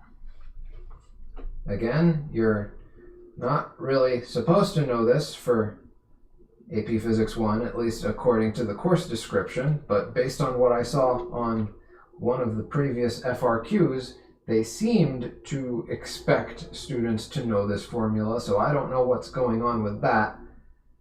Maybe consider learning this, even though officially it doesn't say you have to. So y of the center of mass, that's all we're going to care about here, the vertical position. The horizontal position isn't going to change anything here, right? Change in potential energy is just based on the vertical displacement of the object, at least when we're doing flat Earth physics, or rather, I should say, near Earth physics. So y of the center of mass would be mass of, if I chopped this thing into a bunch of small little pieces, mass of piece 1 times y of piece 1 plus mass of piece 2 times y of piece 2 plus mass of piece 3 times y of piece 3, and so on, all divided by mass 1 plus mass 2 plus mass 3, and so on. Right? That's how I would calculate the y of the center of mass. Well, how do I calculate delta y of the center of mass? How do I calculate the vertical displacement of the center of mass? That would be m1 times delta y1, so y1 final minus y1 initial, plus m2 times y2 final minus y2 initial, and so on, all over m1 plus m2 plus m3, and so on, right? But if I distribute the m1s, then I get m1 y1 final plus m2 y2 final plus m3 y3 final, and so on, all minus a separate, so this basically becomes two sets of my's, I don't want to use pink, let's use red. This basically becomes m1 y1 final plus m2 y2 final plus m3 y3 final, etc., all over m1 plus m2, minus, if you factor out the minus sign, m1 y1 initial plus m2 y2 initial plus m3 y3 initial, and so on, again over the same sum of all the masses that are in the object. Okay, well, what's this? This over here is simply y of the center of mass final. And this over here is y center of mass initial. And so you have y center of mass final minus y center of mass initial. That's just delta y center of mass. So delta y center of mass is simply y center of mass final minus y center of mass initial. And you're done.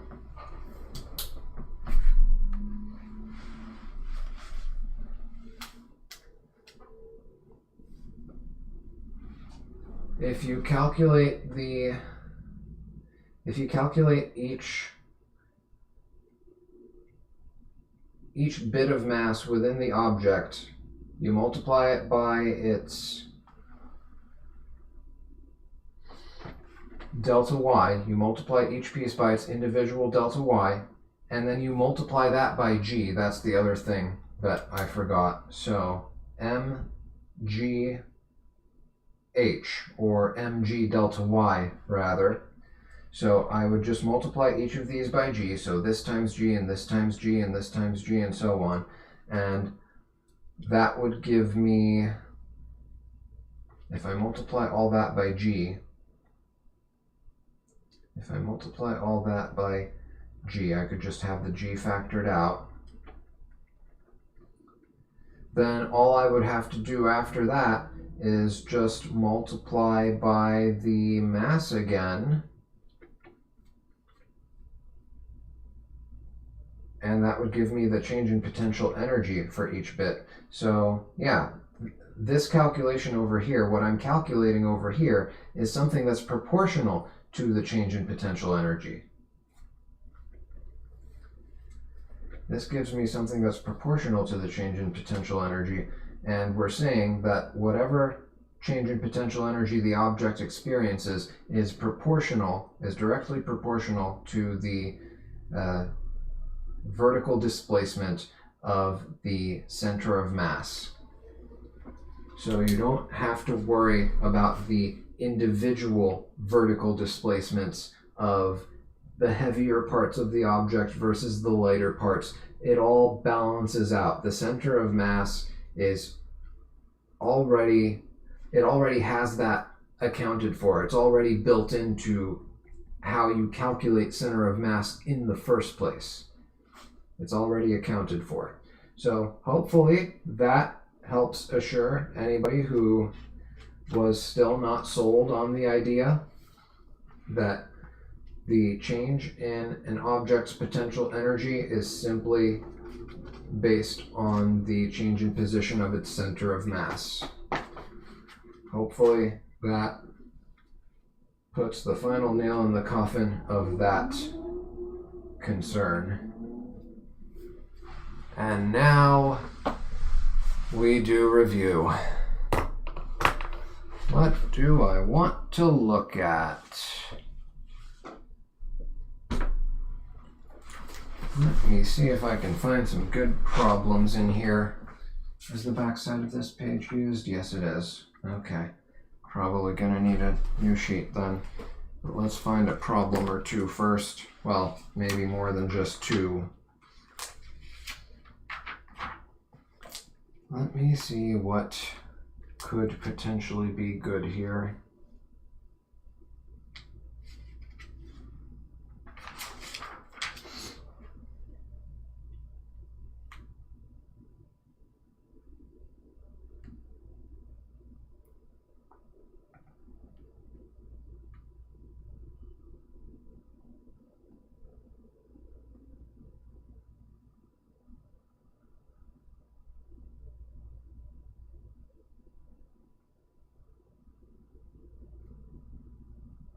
That one is a bit too straightforward.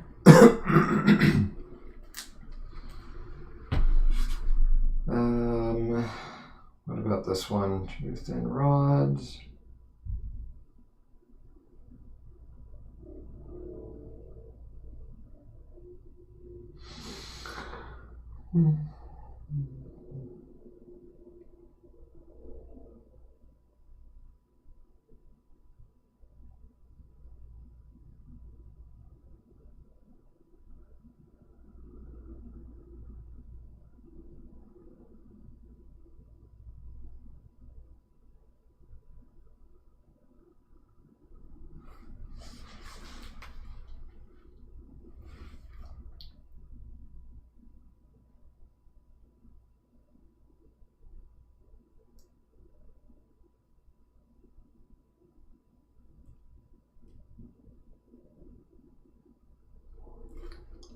Oh, okay. This one is not too hard, but conceptually it has something of value to offer us. So let's do this one real quick. I might actually be able to squeeze it into the empty space left here.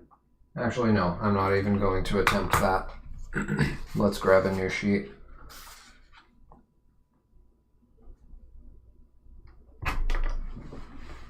So it says, 2 thin rods of negligible mass are rigidly attached at their ends to form a 90-degree angle. So we've got 2 thin rods.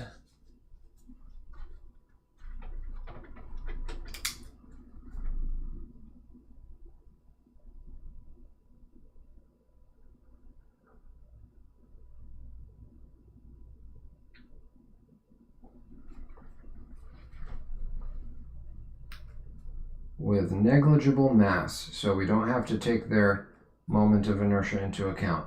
They are rigidly attached at their ends to form a 90-degree angle.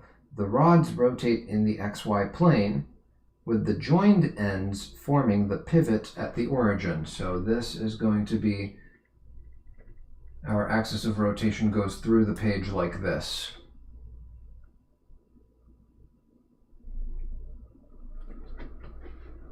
Sticking out of the page.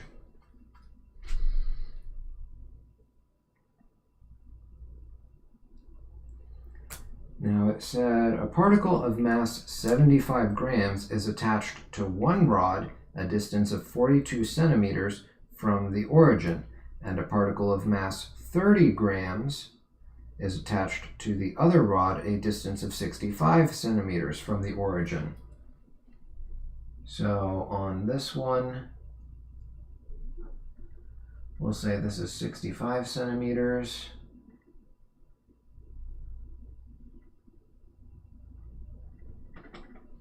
And that's a mass of, what was it, 30 grams? Yeah, 30 grams. And then for this one, it was 75 grams at 42 centimeters. So about here, I would say. At 42 centimeters, we have 75 grams.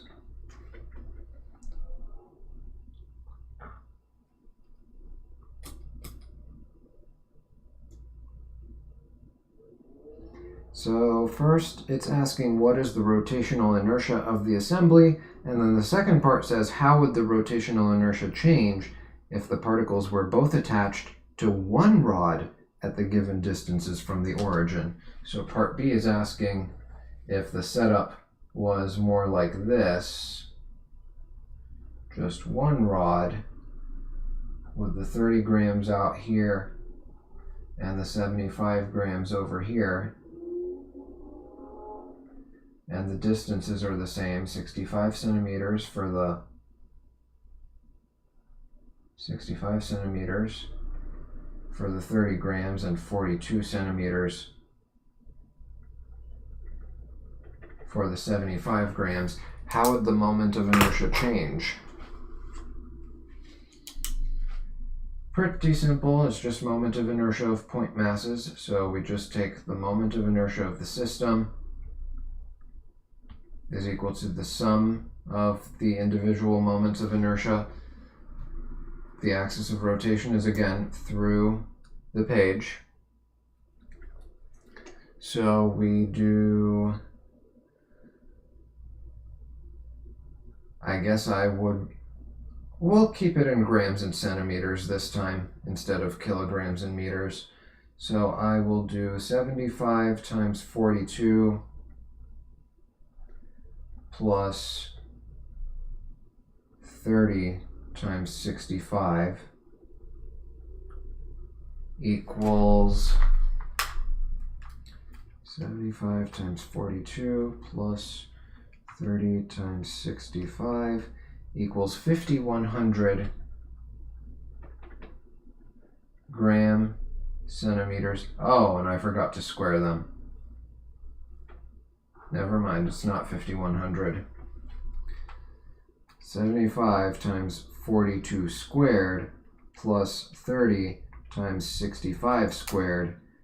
There we go, that's better. Equals 259,050 gram centimeters squared. Which sounds like a lot, but remember it's in grams and centimeters squared, so to convert it to kilogram meters squared, you'd have to divide by 1,000 to get the grams into kilograms, divide by 100 to get the centimeters into meters once, and then divide by 100 again to get the centimeters into meters again, since it's centimeters squared and you need to convert it to meters squared. So dividing by 1,000 and then by 100 twice, it quickly shrinks down.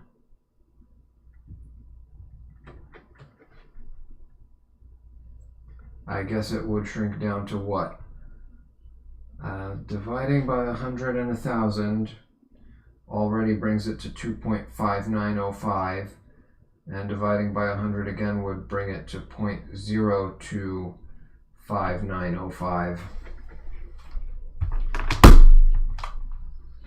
So then how does it change if we just have both masses attached to a single rod versus this, but the distances from the axis of rotation are the same?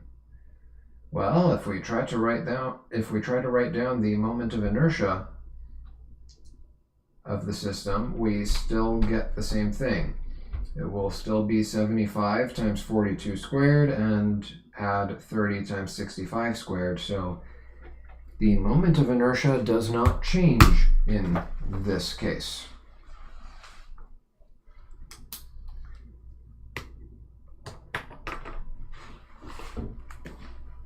And why would it? Moment of inertia depends on only the mass of the object and the distance from the axis of rotation, and you can be at that distance from the axis of rotation at any point along a circle whose radius is equal to that distance. So I could have drawn the 75 grams if I were to draw a circle here. I could have drawn my 75 grams anywhere at this circle and no change in moment of inertia would occur. Same thing for the 30 grams. I could have drawn it anywhere on this second bigger circle. And as long as I kept it in that circle, no change in moment of inertia due to it would occur.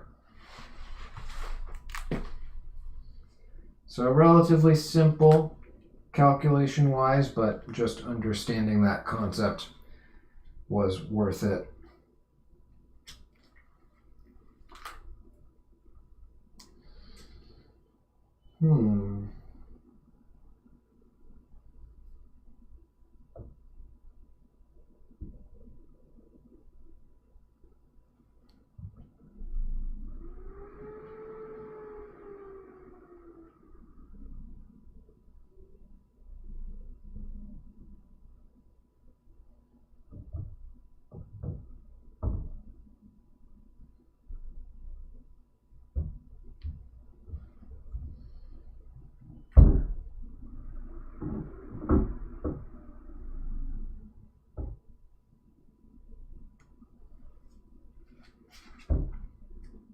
Trying to look for another good problem. What do we have that's good?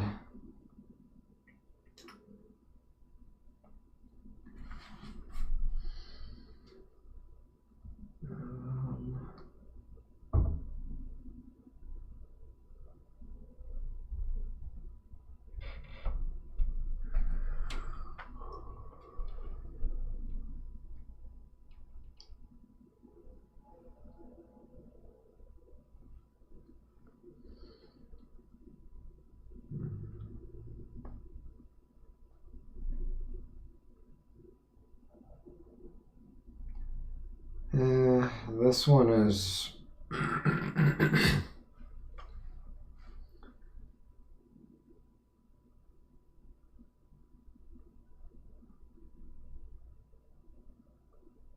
okay, we'll do it. So it says we have two particles, each with mass m, are fastened to each other and to a rotation axis by two rods, each with length L and mass m. So they've drawn the rotation axis is here, and then you've got rod 1, mass 1, rod 2,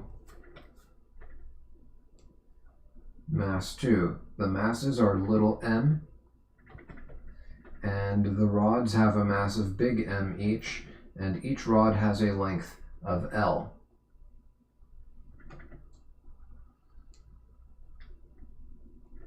And moment of inertia for a rod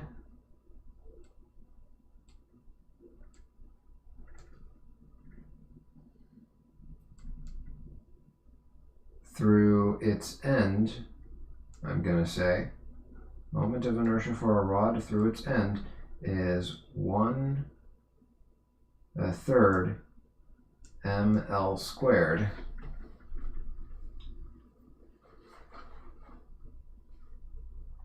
So it says the combination rotates around the rotation axis with angular velocity omega. So they say it rotates like this. Obtain an algebraic expression for the rotational inertia of the combination about this axis. So we don't actually need the omega here. I guess it's just there to help us understand where the rotation axis is, which is right through here.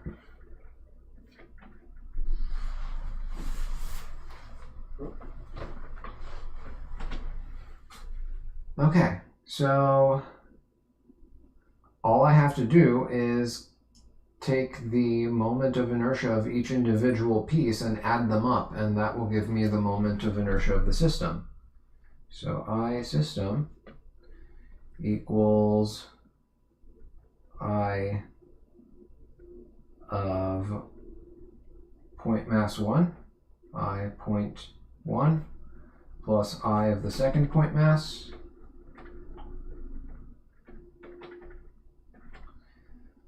plus I rod 1, plus I of the second rod. And you might start writing this out and run into a little problem. So we've got I of the point mass of that first point mass, it's just going to be m times its distance from the axis squared, so that will be m times L squared, plus the next point is over here at a distance of 2L, so that's going to be m times 2L squared.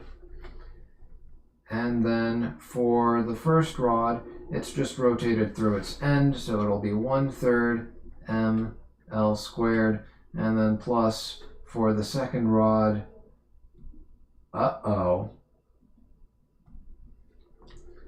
well, if we treat that rod alone, then basically we have this gap, and then we have the rod.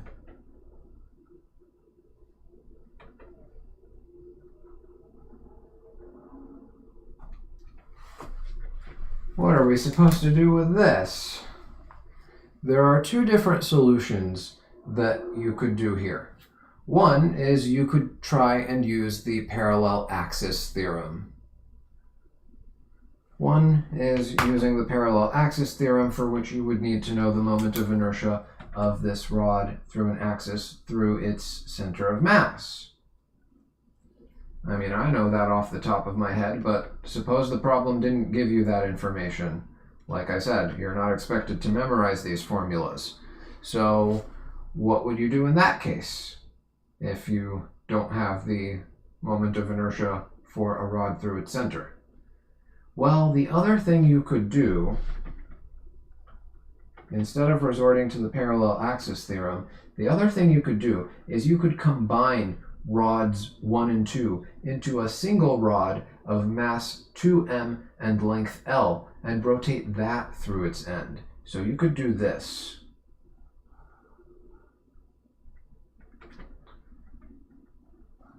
You could do this, a rod of mass 2m with a length of 2L being rotated from its end. And if you did that, then continuing this calculation, it will be, I'll keep that written as ml squared and keep that one written as m2l squared for now.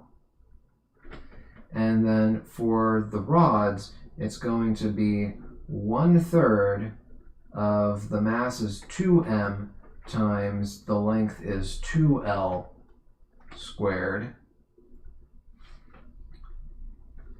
equals, now I can add it all up, so that's ml squared plus 4ml squared is 5ml squared, and then plus 1/3 of, let's see, 2m times 2l squared. If I square the 2l, I get 4l squared. 4l squared times 2m is 8ml squared.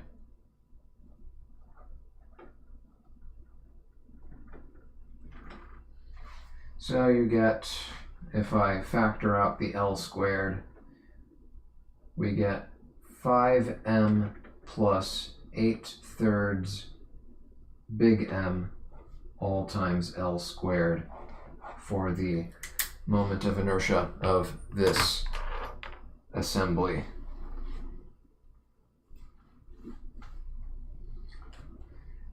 Now, if I did use the parallel axis theorem, would I get the same result? I guess we can go ahead and check that. We might as well. So if I use the parallel axis theorem, I would need to know moment of inertia for a rod through its center, moment of inertia for a rod about an axis through its center is going to be 1/12 ml squared. If you don't know that off the top of your head, then another thing you could do, but this would just make the problem more time consuming, is you could split the rod into two rods of mass half m and length half l, and get the moment of inertia of each half through its end, and then add those two together. That would just add a lot more time to your problem, so use this approach over here. Just combine these two rods into a single rod. That would be the fastest approach, but you know, that's another option that you have if you really want it and you have plenty of time for it. But I for a rod through its center is going to be 1/12 ml squared.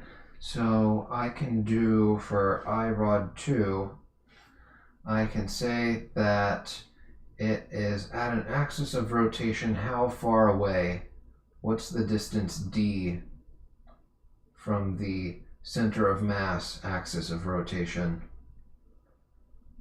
Well, it would be an L over here plus half of an L over here, so 3/2 L. So D equals 3/2 L or 3L over 2, however you want to write it. So parallel axis theorem would say that I rod 2 is equal to the moment of inertia through the center of mass, 1/12 ml squared plus mass times d squared equals 1/12 ml squared plus m times 3l over 2 squared equals 1/12 ml squared plus, let's see, that's going to be 9 over 4, 9/4 ml squared. Common denominator is 12, so multiply this by 3 over 3, and I get 27 over 12. 27 plus 1 is 28 over 12 ml squared. And if I go ahead and do that over here, let's see what I get. If I go ahead and plug this in over here, and I guess I can simplify 28 over 12 to 14 over 6, which itself simplifies to 7 over 3. Yeah, 7/3. So if I do, that's still going to be 5 little ml squared, so I guess I'll write it over here. 5 little ml squared plus the 1/3 ml squared, 1/3 big ml squared plus 7/3 big ml squared. Oh, there we go. 1/3 plus 7/3, that's 8/3 of big M times L squared. So yes, it does turn out to be the same exact thing. Doesn't hurt to double check our work like that. Oh, and I see there's some sort of error that occurred with our stream. That's not good, but fortunately, I'm recording a backup, so we should be fine. That is the first time I've seen that happen. Let me see if I can do anything to fix that. Let me expand this for a second. An error has occurred. Please try again later. And it has a playback ID. Don't know what that's about. If I refresh the page, does that fix anything?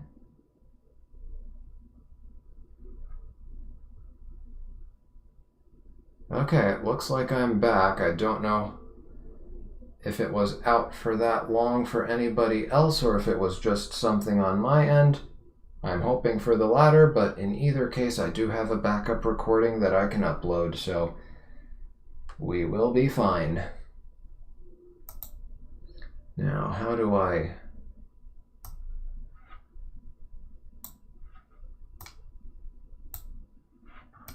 Yeah, there we go. That's the way I like my screen set up. Perfect.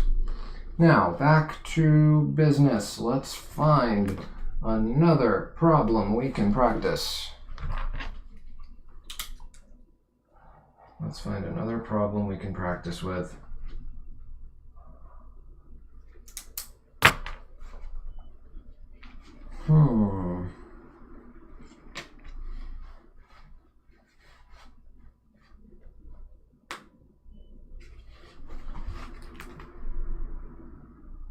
This one maybe. Show that a solid cylinder of mass m and radius r is equivalent to a thin hoop of mass m and radius r over square root 2 for rotation about a central axis. The radial distance from a given axis at which the mass of a body could be concentrated without altering the rotational inertia of the body about the axis is called the radius of gyration. Let k represent the radius of gyration and show that k is equal to the square root of I over m. This gives the radius of the equivalent hoop in the... Oh yeah, this is a good problem. Okay, let's do this one. So it says, show that a solid cylinder, for part A, it says, show that a solid cylinder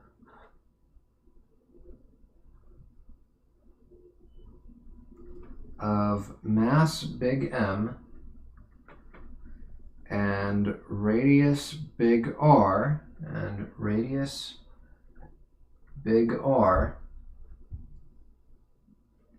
is equivalent to a thin hoop of mass big M and radius R over square root 2. So this equals a thin hoop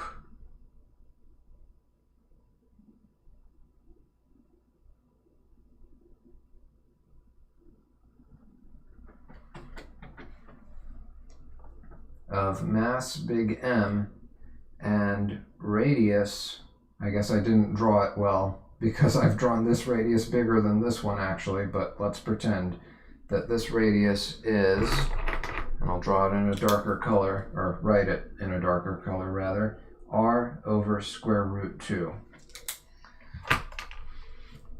Show that they are equivalent to each other, and I will assume an axis through the center for each of them, although it shouldn't matter which axis I draw, because if it's true for an axis through the center, then it's true for any parallel axis, right, by the parallel axis theorem.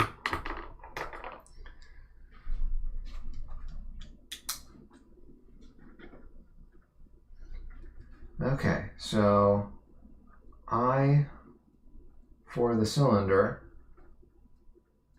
is 1/2 mr squared is equal to 1/2 mr squared. I for a hoop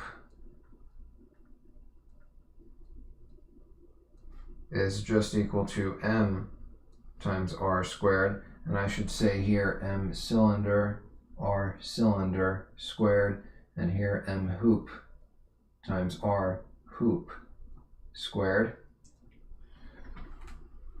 so that we avoid any confusion. And I want to show that their moments of inertia are equal. Okay, so for the cylinder, we would just have 1/2. Mass of the cylinder is big M. Radius of the cylinder they gave us is r squared, so its moment of inertia is just 1/2 mr squared. Nothing too surprising there. What about the hoop? So for the hoop, it's going to be, the mass of the hoop is still m times the radius of the hoop. We technically don't know yet. We're trying to show that that radius is r over square root 2. If I set these equal to each other, 1/2 mr squared equals mr hoop squared. I forgot the square up there. Sorry about that. There we go. So cancel the m on both sides and take the square root on both sides, and what do we get? R hoop is equal to the square root of r squared is just r, and then the square root of 1/2, the square root of 1 is 1, the square root of 2 in the bottom is, well, square root of 2 in the bottom, so r over square root 2. And we're done with part A. Now for part B, the more interesting part says, the radial distance from a given axis at which the mass of a body could be concentrated without altering the rotational inertia of the body about that axis is called the radius of gyration. It also says let K represent the radius of gyration and show, so K, radius of gyration,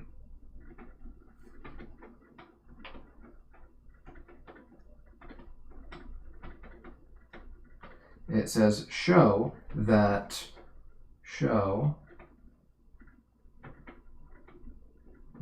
K is equal to the square root of I over m. It also says this gives the radius of the equivalent hoop in the general case. So basically K is some factor such that, is some distance such that for any object, a hoop, I hoop equivalent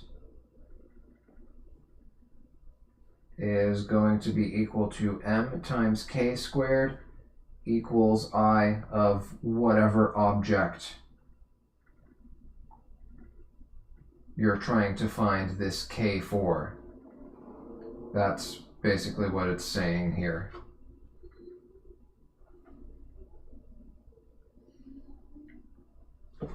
And actually, now that I've written this, it should be pretty easy from here to derive the formula that they wanted us to show.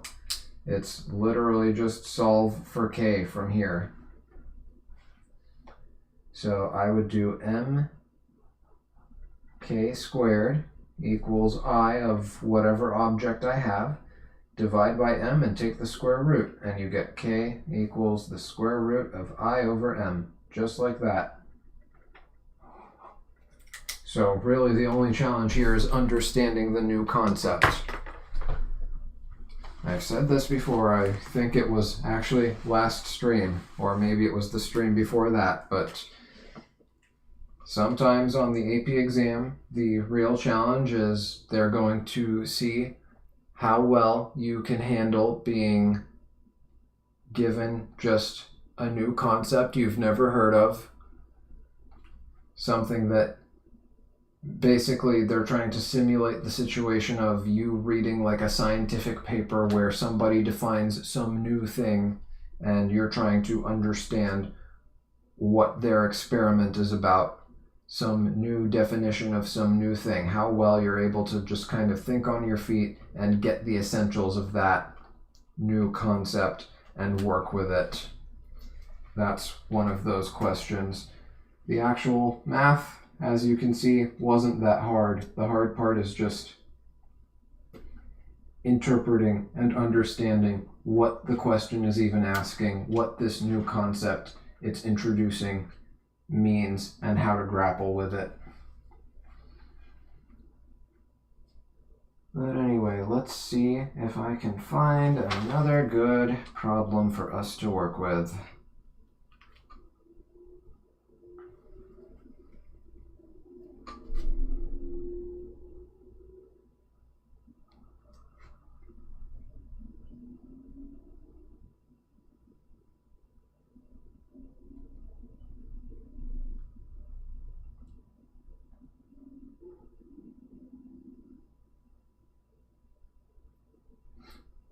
Oh, here's a good one.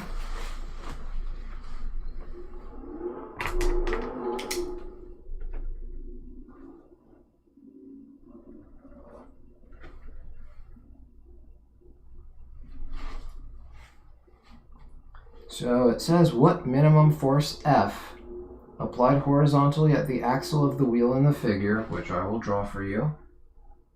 So they have some sort of wheel over here.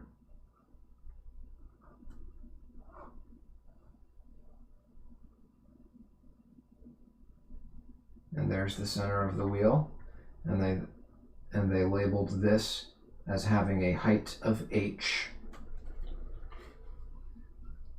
And I guess they also drew this is the radius of the wheel, which they called little r.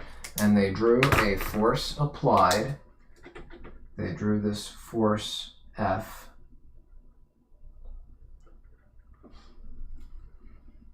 And it says, what minimum force F applied horizontally at the axle of the wheel in the figure is necessary to raise the wheel over an obstacle of height h.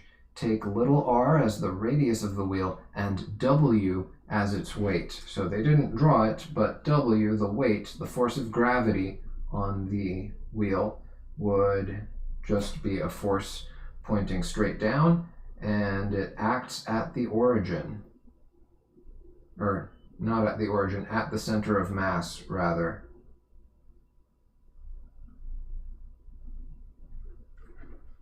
Now, normally, we view the weight as exerting no torque, because normally when we're dealing with a wheel situation like this,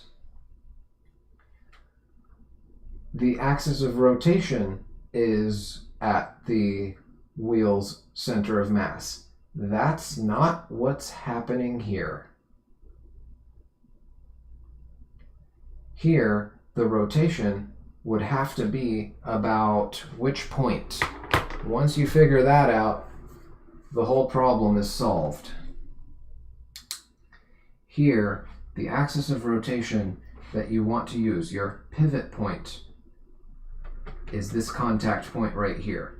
You are trying to rotate the wheel around this point. You are trying to get the wheel to roll over this point and climb up this step.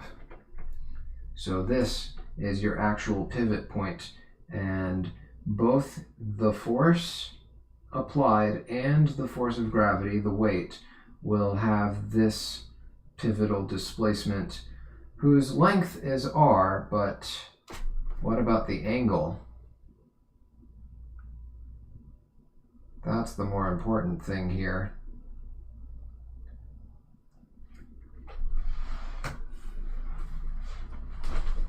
So really that's the only hard part, is just the angle geometry, but once you've got that figured out, you know what to do. So once you're at the tipping point, so the force needs to be greater than, the amount necessary to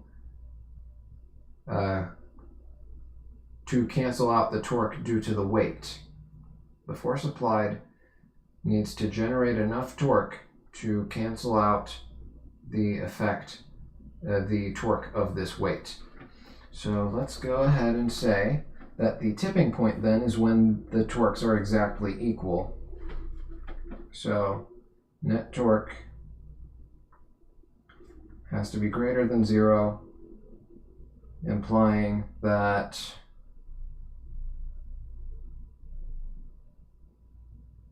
RF sine, I guess I'll call it theta 1, minus RW sine theta 2 has to be greater than 0, or in other words, RF sine theta 1 has to be greater than RW sine theta 2. You could replace this greater than sign with an equal sign if you really wanted to. The R cancels out for each of them. They're both at a pivotal displacement of R, so that's not really going to matter. It's the angle that's going to make all the difference here. And now to figure out what I want to do with that. So yeah, the angle over here, I guess we're going to have to define it in terms of H, because we weren't really given an angle. So let's see, if that's H, then the force is acting at this far away. So this distance over here we can get from subtracting. We know what this distance is. The distance from where the force is acting, from the force's line of action to the bottom of this area over here, to this bottom surface, is R, right? It's just the same as the distance from the center of the wheel to the current surface that it's on top of. So that means that this little distance over here must be R minus H.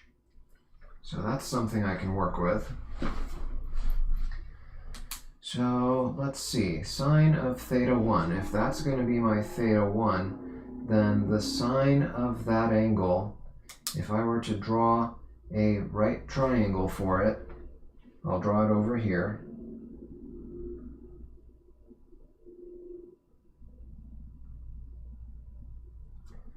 Here's my right triangle. Hypotenuse of that right triangle is R, just the radius of the wheel. I guess I don't know what this is. It's going to be a little less than the radius. If I drew my circle perfectly, that would be more obvious, but I didn't, so actually, it might be a little more than the radius, come to think of it. But anyway, I know what this side is. This side is R minus H. And if that's theta, then sine of theta is going to be, if that is theta, then sine of theta is going to be R minus H over R. Opposite over hypotenuse. So F times R minus H over R has to be greater than W times sine of theta 2. So what's the angle that W makes with this pivotal displacement? Well, that is going to be this angle over here. And if I draw a right triangle here, then I see that it's going to be pretty much the same triangle, except Well, actually, better yet, forget about drawing a second triangle. I know this angle is the complement of theta 1. Theta 1 and theta 2 add up to 90 degrees. So sine of theta 2 is equal to cosine of theta 1. Sine of theta 2 must equal cosine of theta 1. So actually, let's do Pythagorean theorem and figure out what this is. So this is the square root of r squared minus, whoops, not capital R, just regular R, minus h quantity squared. What is that going to be? So that'll be, I should have made more room for this. It's okay, I can do it over here. So r squared minus, if I FOIL this, then I get r squared minus 2hr plus h squared. And then r squared minus r squared cancels out. And then negative 2hr is positive 2hr. So I get 2hr and negative h squared minus h squared. H should be less than r, so h squared should be less than h times r, which means it's even less than 2h times r. So the outcome is positive, which is good. And then, yeah, it's just the square root of that. So this distance is the square root of 2hr minus h squared. So that's w times square root of 2hr minus h squared over, the hypotenuse would be r again. Okay, and if I cancel the r's in the denominator here, then I'm left with f has to be greater than w times, it'll be the square root of 2hr minus h squared over r minus h.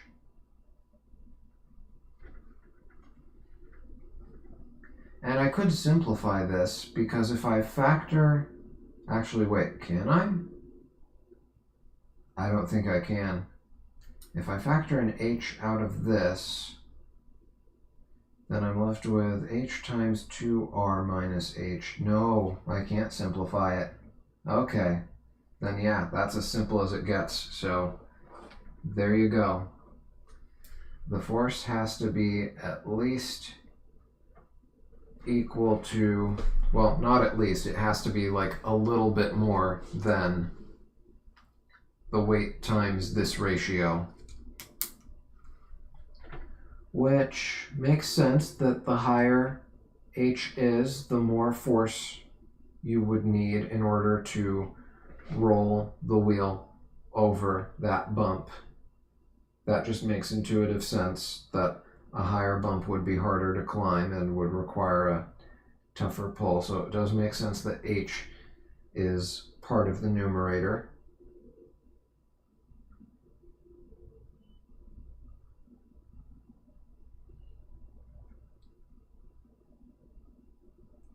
And the greater the difference between r and h, the less you need, because again, that would indicate that this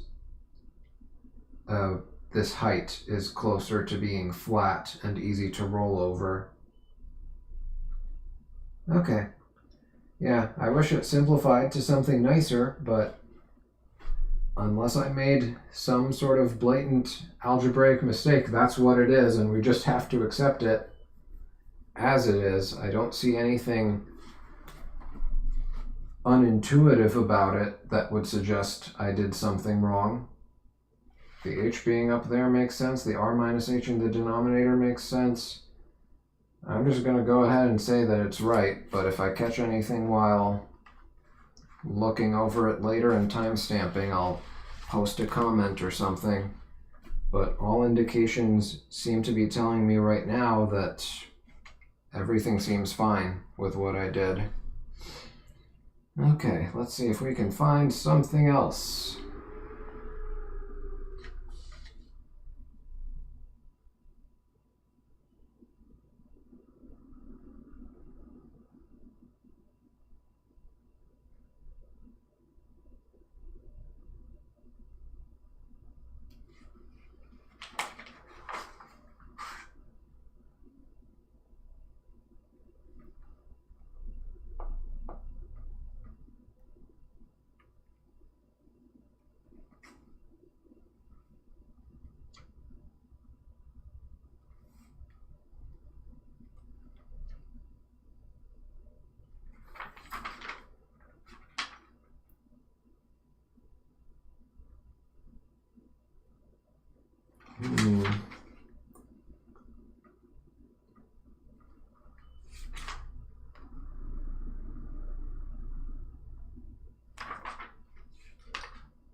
I guess we could do that one, but that's not a very interesting problem. We already did something similar to it before.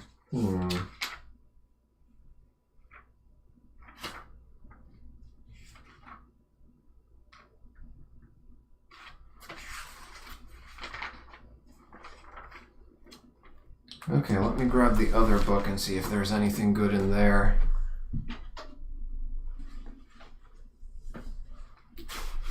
Surprisingly, we're still under the 3-hour mark. I was expecting that this would go on for 5 hours, but it feels like I'm pretty close to done here. I was expecting to find a lot more review stuff.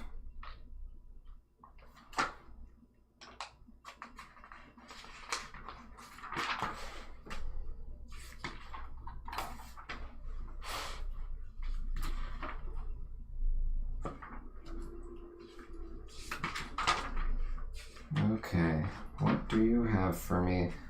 Oh, right, this one. Is the backside of this available? Yes, it is. Perfect. So this one says, a 12-kilogram object is attached to a cord that is wrapped around a wheel of radius r equals 10 centimeters. The acceleration of the object down the frictionless incline is measured to be 2 meters per second squared. So let me draw what they have for us. They have this incline.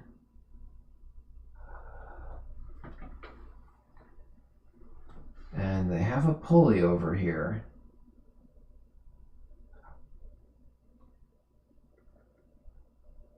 I should have drawn it a little bit bigger, but inside it says that the radius is r. It says the radius of this thing is little r. And it says a 12-kilogram object is attached to a cord that is wrapped around a wheel of radius r. I guess they called it a wheel and not a pulley. Same thing. And that radius is 10 centimeters. So here's the object. There's the cord. And it's attached to that wheel. So 12-kilogram object. That's 12-kilogram block.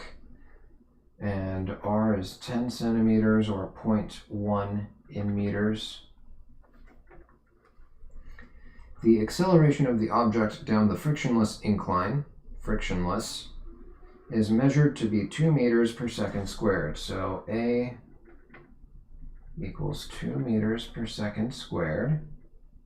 Assuming the axle of the wheel to be frictionless, determine the tension in the rope, the moment of inertia of the wheel, and the angular speed of the wheel 2 seconds after it begins rotating, starting from rest. Seems simple enough, honestly.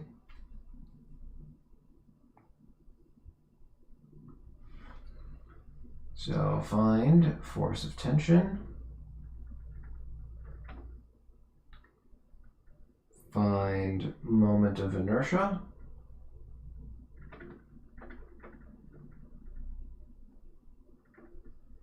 and find omega final at t equals 2 seconds.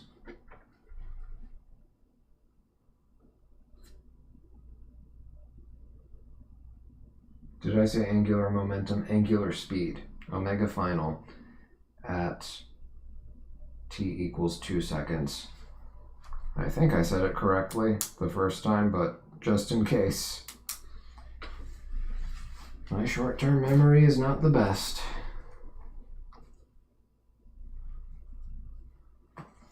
Okay, seems simpler than I expected. I was expecting a little bit more, but maybe I will get more than I bargained for once I start working this problem. Okay, let's start solving over here. So force of tension would be acting this way. Force of gravity is straight down. That's what you would draw on your diagram for the AP exam. And then on a separate diagram, you would break it into mg sine theta and mg cosine theta. Mg cosine theta is going to get canceled out by the normal force, and we know that because there's no acceleration perpendicular to the incline. If there was, they would have mentioned it, but they said the acceleration of the block is just down the incline, so we know none of it is perpendicular. So normal force and mg cosine theta cancel out. They said the surface is frictionless, so we don't even need to know what the normal force is. We can just ignore it. So yeah, it's just mg sine theta minus force of tension equals this acceleration times the mass. So mass of the block times the acceleration equals force down the incline minus force up the incline. And so if I add force of tension to the left and subtract ma from the left, then I get force of tension equals mg sine theta minus ma, or if you factor out the m, equals m times g sine theta minus a. And was theta given? Yes, it was. It's given in the diagram as 37 degrees. Okay, sine of 37 should be about 0.6. 37 is one of those special angles. If you've been doing physics this long, I would hope you've realized that by now. I would hope you've seen plenty of examples with angles of 37 and 53, and you know that they relate to that special 3, 4, 5 or 6, 8, 10 triangle.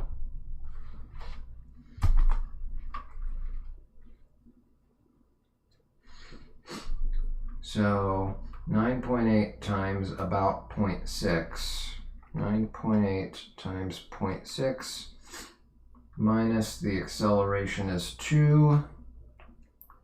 That's 3.88, and then times the mass is 12 kilograms. So 12 times 3.88, and I'm getting 46.56 newtons. 46.56 newtons. That's force of tension. Moment of inertia of the wheel.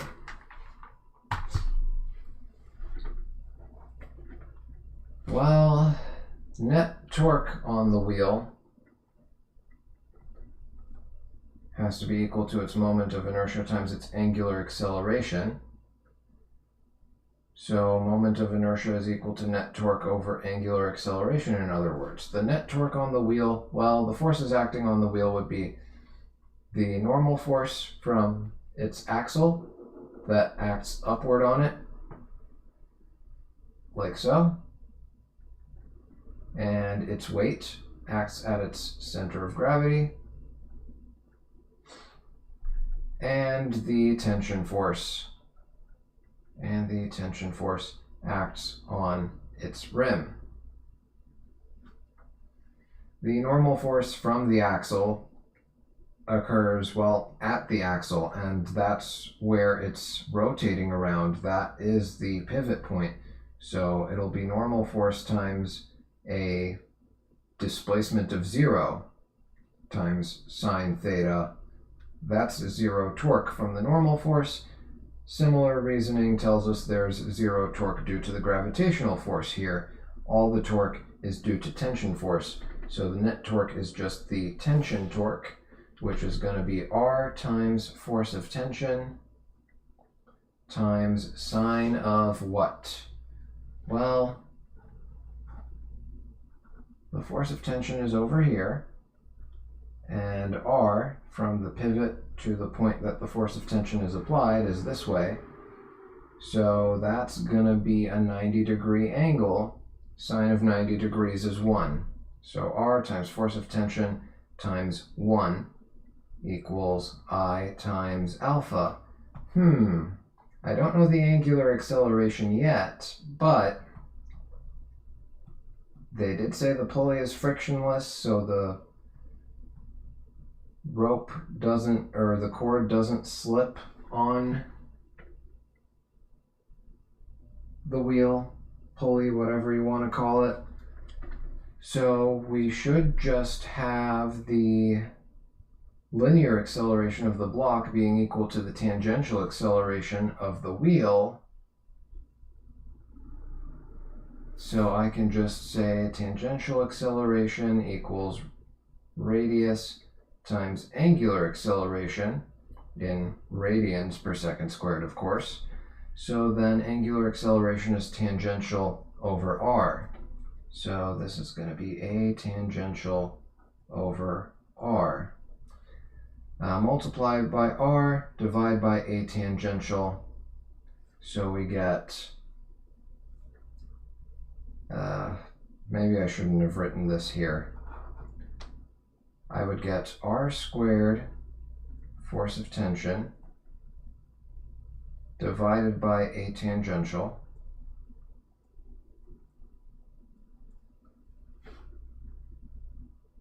equals the moment of inertia. So what's that gonna be? R we know is 0.1. Force of tension we just calculated is 46.56, and a tangential was given to us as 2. So yeah, it's all numbers that we have. We can plug it all in. So 0.1 squared times 46.56 divided by 2. And that's 0.2328. Equals 0.2328. I should have all standard units here, so this should be in kilogram meters squared. But also, I'm curious as to the moment of inertia formula of this thing. Oh, well, we don't know the mass of the pulley, so we can't do that. Missed opportunity again. I wanted to see if we could treat it like a cylinder. Oh well. Anyway, part C, the angular speed of the wheel 2 seconds after it begins rotating, starting from rest. This is probably the easiest of the three. You could have done this before doing the first two parts. It's just a rotational kinematics question. So omega final equals omega initial plus alpha times t. Omega initial, they said it starts from rest, so 0. T, they told us to use 2 seconds, and the angular acceleration is what? We never were given it directly, but if you do 2 divided by r, 2 divided by 0.1, that would be 20. So omega final equals 20 times 2 equals 40 radians per second. And there we go. Unless I can find something good here, I think this is where we might end it. Let me see if there's anything else here real quick that might be good for us to look at.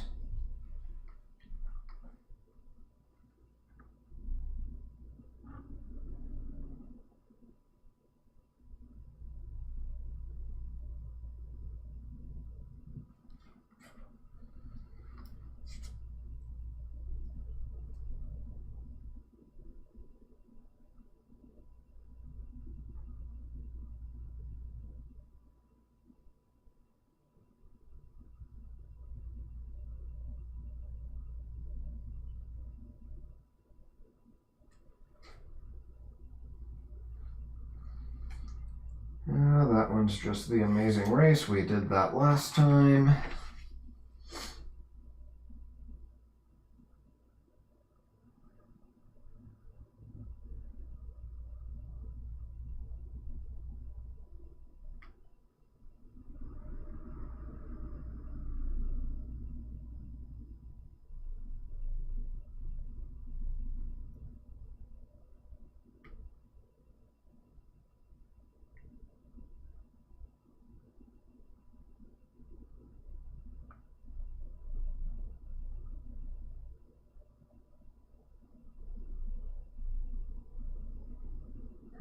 This might be worth looking at. I'll go back to it after reading some of the others. If I find a better one, I'll do that, but if not, we'll go back to this one.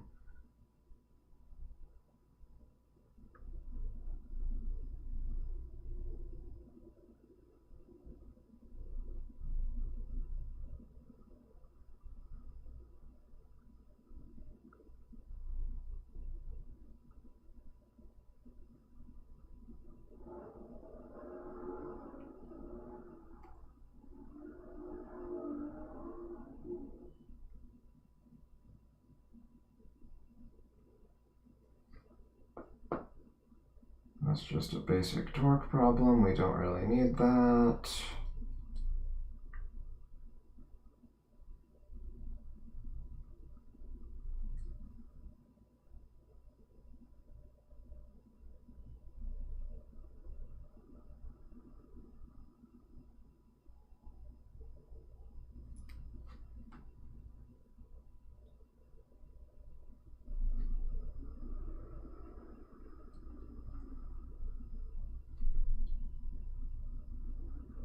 And that one seems pretty straightforward as well.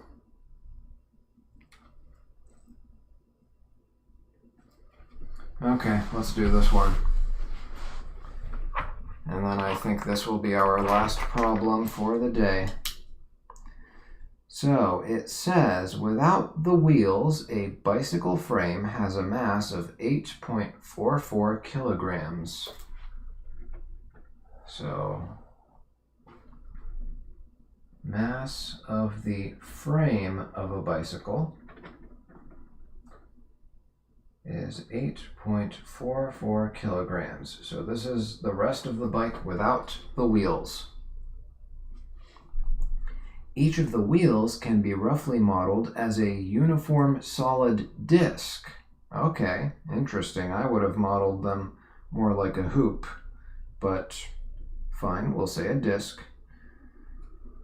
So they can be modeled as a uniform solid disc with a mass of 0.82 kilograms and a radius of 0.343 meters. Remember, a bicycle has 2 wheels, so this is just for one wheel. M for an individual wheel is equal to 0.820 kilograms. And a radius of, they said, 0.343 meters. And they said to treat it as a disk, so moment of inertia formula for a disk or cylinder is I equals 1/2 of the mass of the disk times its radius squared. We will probably be needing this, just a hunch. It says find the kinetic energy of the whole bicycle when it is moving forward at 3.35 meters per second.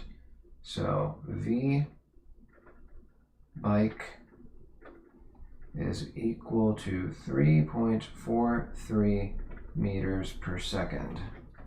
So that's part A. And then part B looks like it's a whole separate story, so I'll do that after we solve part A. I'll read it after this. So we have find the kinetic energy of the whole bicycle. So there's a lot here to pick apart. We've got kinetic energy total is going to be, we've got the translational kinetic energy of the frame. So K-E translational of the bicycle frame. Then we've got 2 kinetic energy translational of the wheels. I multiply by 2 because we have 2 wheels. And then we have the rotational kinetic energy of the wheels. How do I know that the wheels have both rotational and translational kinetic energy here? Because the axis of rotation of the wheels is also moving. It's not like the bike is, suspended in the air and the wheels are just kind of spinning on their own. The wheels and the axis of rotation about which they spin are changing position. So here's my best attempt at drawing a bicycle.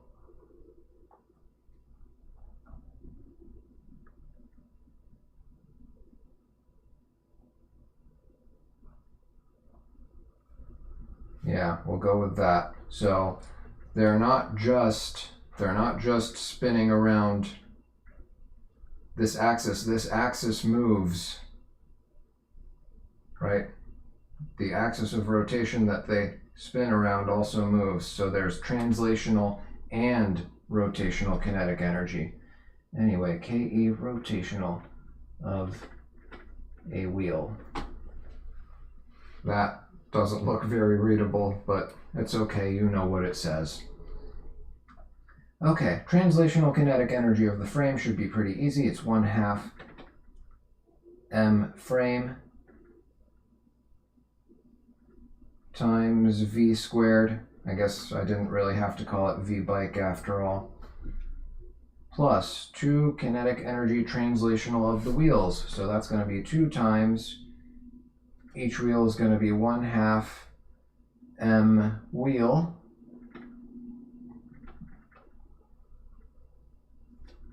times v squared. And then plus 2 rotational kinetic energy of a wheel. So for one wheel, the rotational kinetic energy is 1/2 I wheel times omega squared. You can assume the wheels roll without slipping. That's kind of how bicycles are supposed to work after all. So then we can say that omega, or rather we can say that v over here is the tangential velocity of the edge of each bicycle wheel. So v is equal to r times omega, r wheel, I should say, times omega. And if I divide by r, omega is equal to v over r. So we can work with that. So we've got, let's see, what numbers can I plug in here? So we've got 1/2 times mass of the frame is 8.44 times v squared, that's going to be 3.43 squared.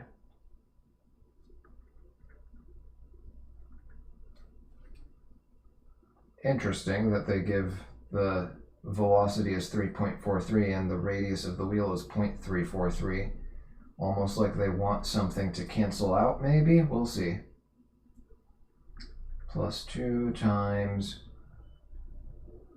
1/2 the mass of a single wheel is 0.82, 0.820 or 0.82. All the same to me. I know it matters for sig figs, but we're not doing that for this course. Worry about it for AP Chemistry or when you're working for NASA. And then times 3.43 squared. And then plus 2 times 1/2 moment of inertia for the wheel is going to be,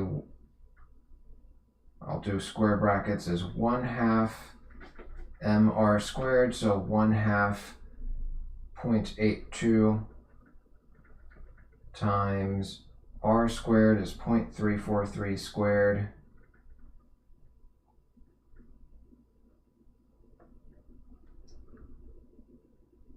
So that's 1/2 I, and then omega squared is v squared over r squared is going to be 3.43 squared over 0.343 squared, which looks like maybe they intended for us to take advantage of this to simplify, but the 0.343 squared is going to cancel out over here anyway, so yeah, they could have just chosen a different number.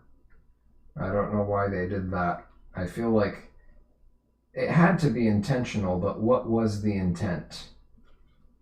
That's what I want to know. What was the author thinking when they decided on that number specifically? Okay, and the rest is just plugging the numbers in, I suppose.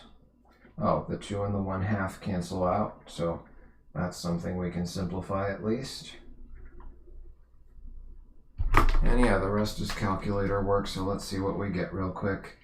1/2 times 8.44 times 3.43 squared. Actually, come to think of it, I can factor the 3.43 squared out of everything. Okay, I'll leave that until the end. So 1/2 times 8.44, which is 4.22, plus 0.82, plus 1/2 times 0.822, so that's, or 1/2 times 0.82, not 0.822. So half of that would be 0.41. Okay, so 4.22 plus 0.82 plus 0.41, that's all 5.45, and then all of that times 3.43 squared.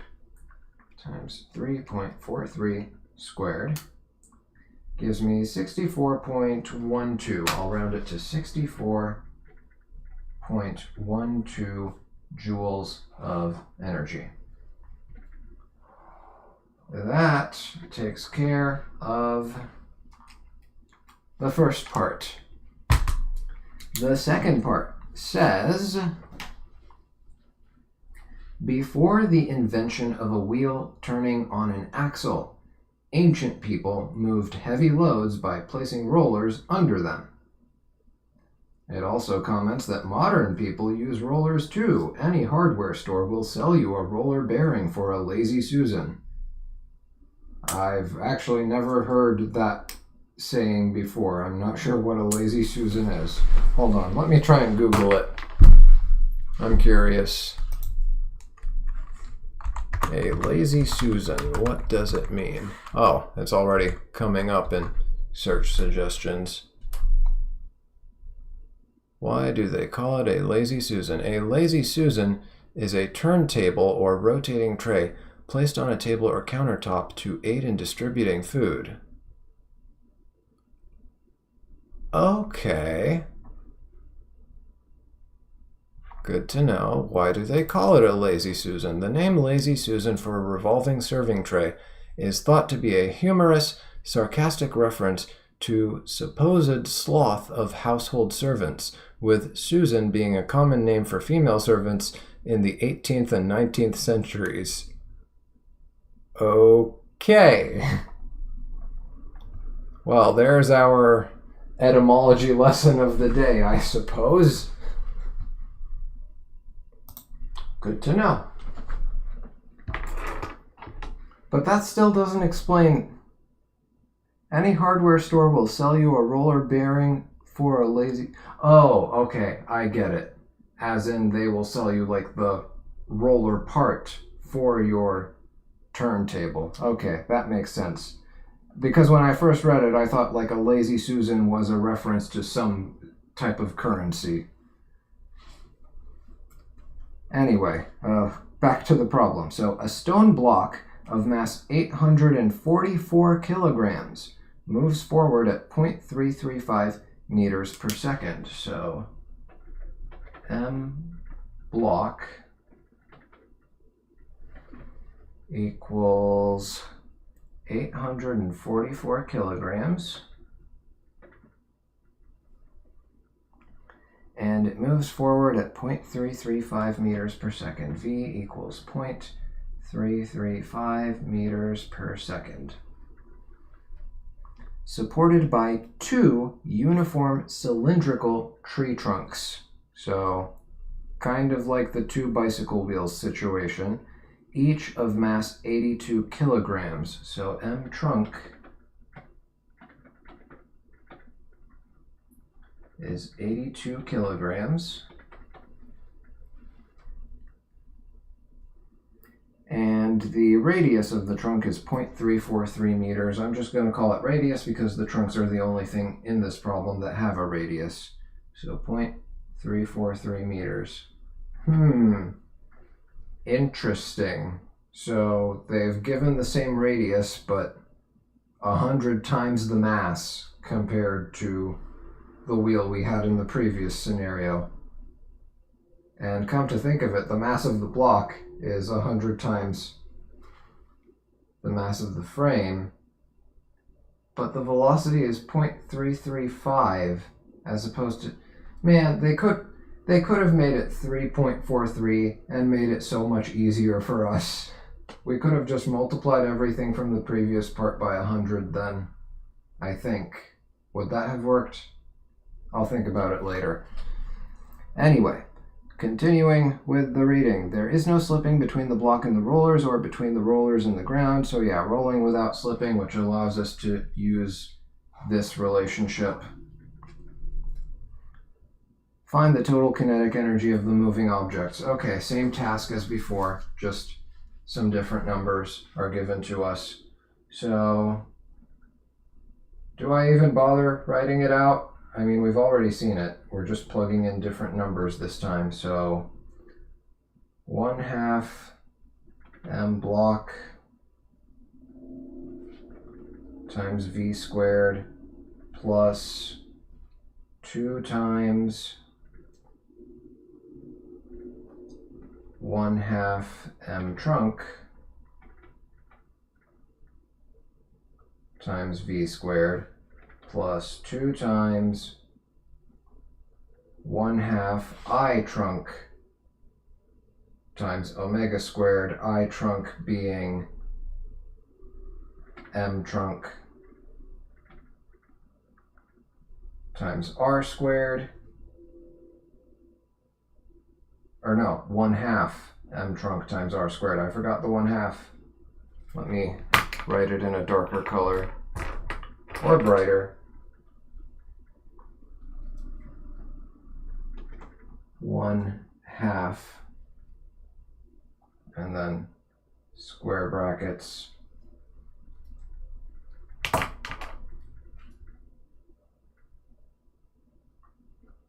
times v squared over r squared, and the r squared cancels out, and close the square brackets and close the parentheses, and then plus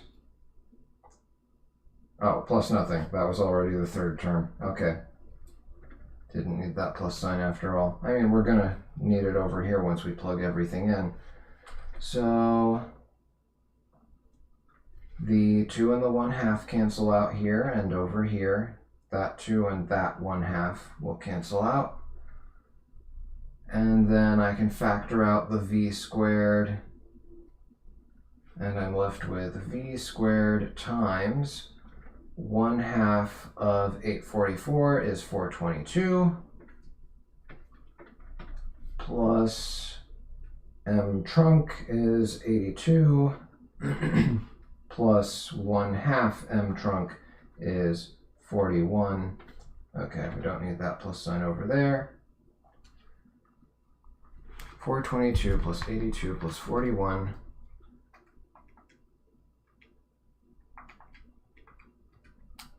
545 times v squared, so times 0.335 squared is 61.163. I'll just say 61.16. 61.16 joules. How interesting that it takes less kinetic energy. I mean, I suppose it does make sense because it's moving a lot slower.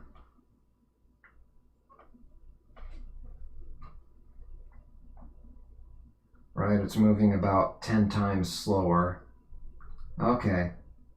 So in other words, if it was moving at the same speed, it would cost about, 10 times as much energy then.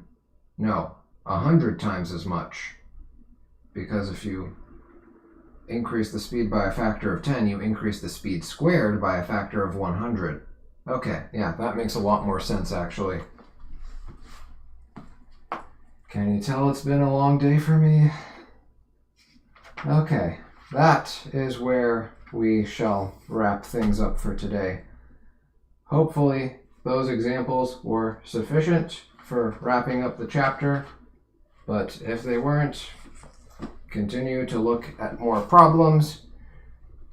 If you click the link in the description and go to the course plan and look at the worked examples link under the rotational dynamics chapter, there's a playlist of a guy doing a bunch of other example problems that you may want to see in case you want to look at more examples. And of course, in addition to looking at examples, make sure you're also doing some on your own.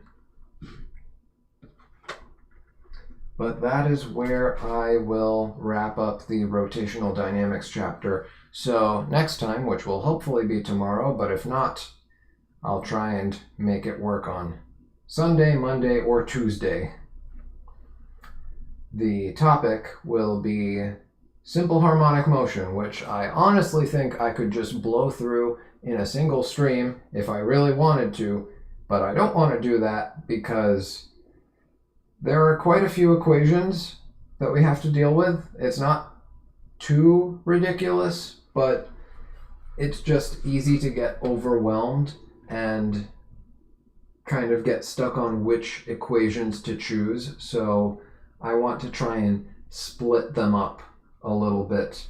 So I'm probably going to be covering simple harmonic motion in 2 streams, maybe 3, but most likely it'll be 2 streams.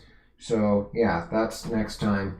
We'll be defining simple harmonic motion and going over its conditions real quick, and it'll be a lot of review of force and energy and maybe a tiny bit of like kinematics related stuff that you need to understand, which shouldn't be too hard. I mean, how did you make it through the rotational dynamics chapter without that?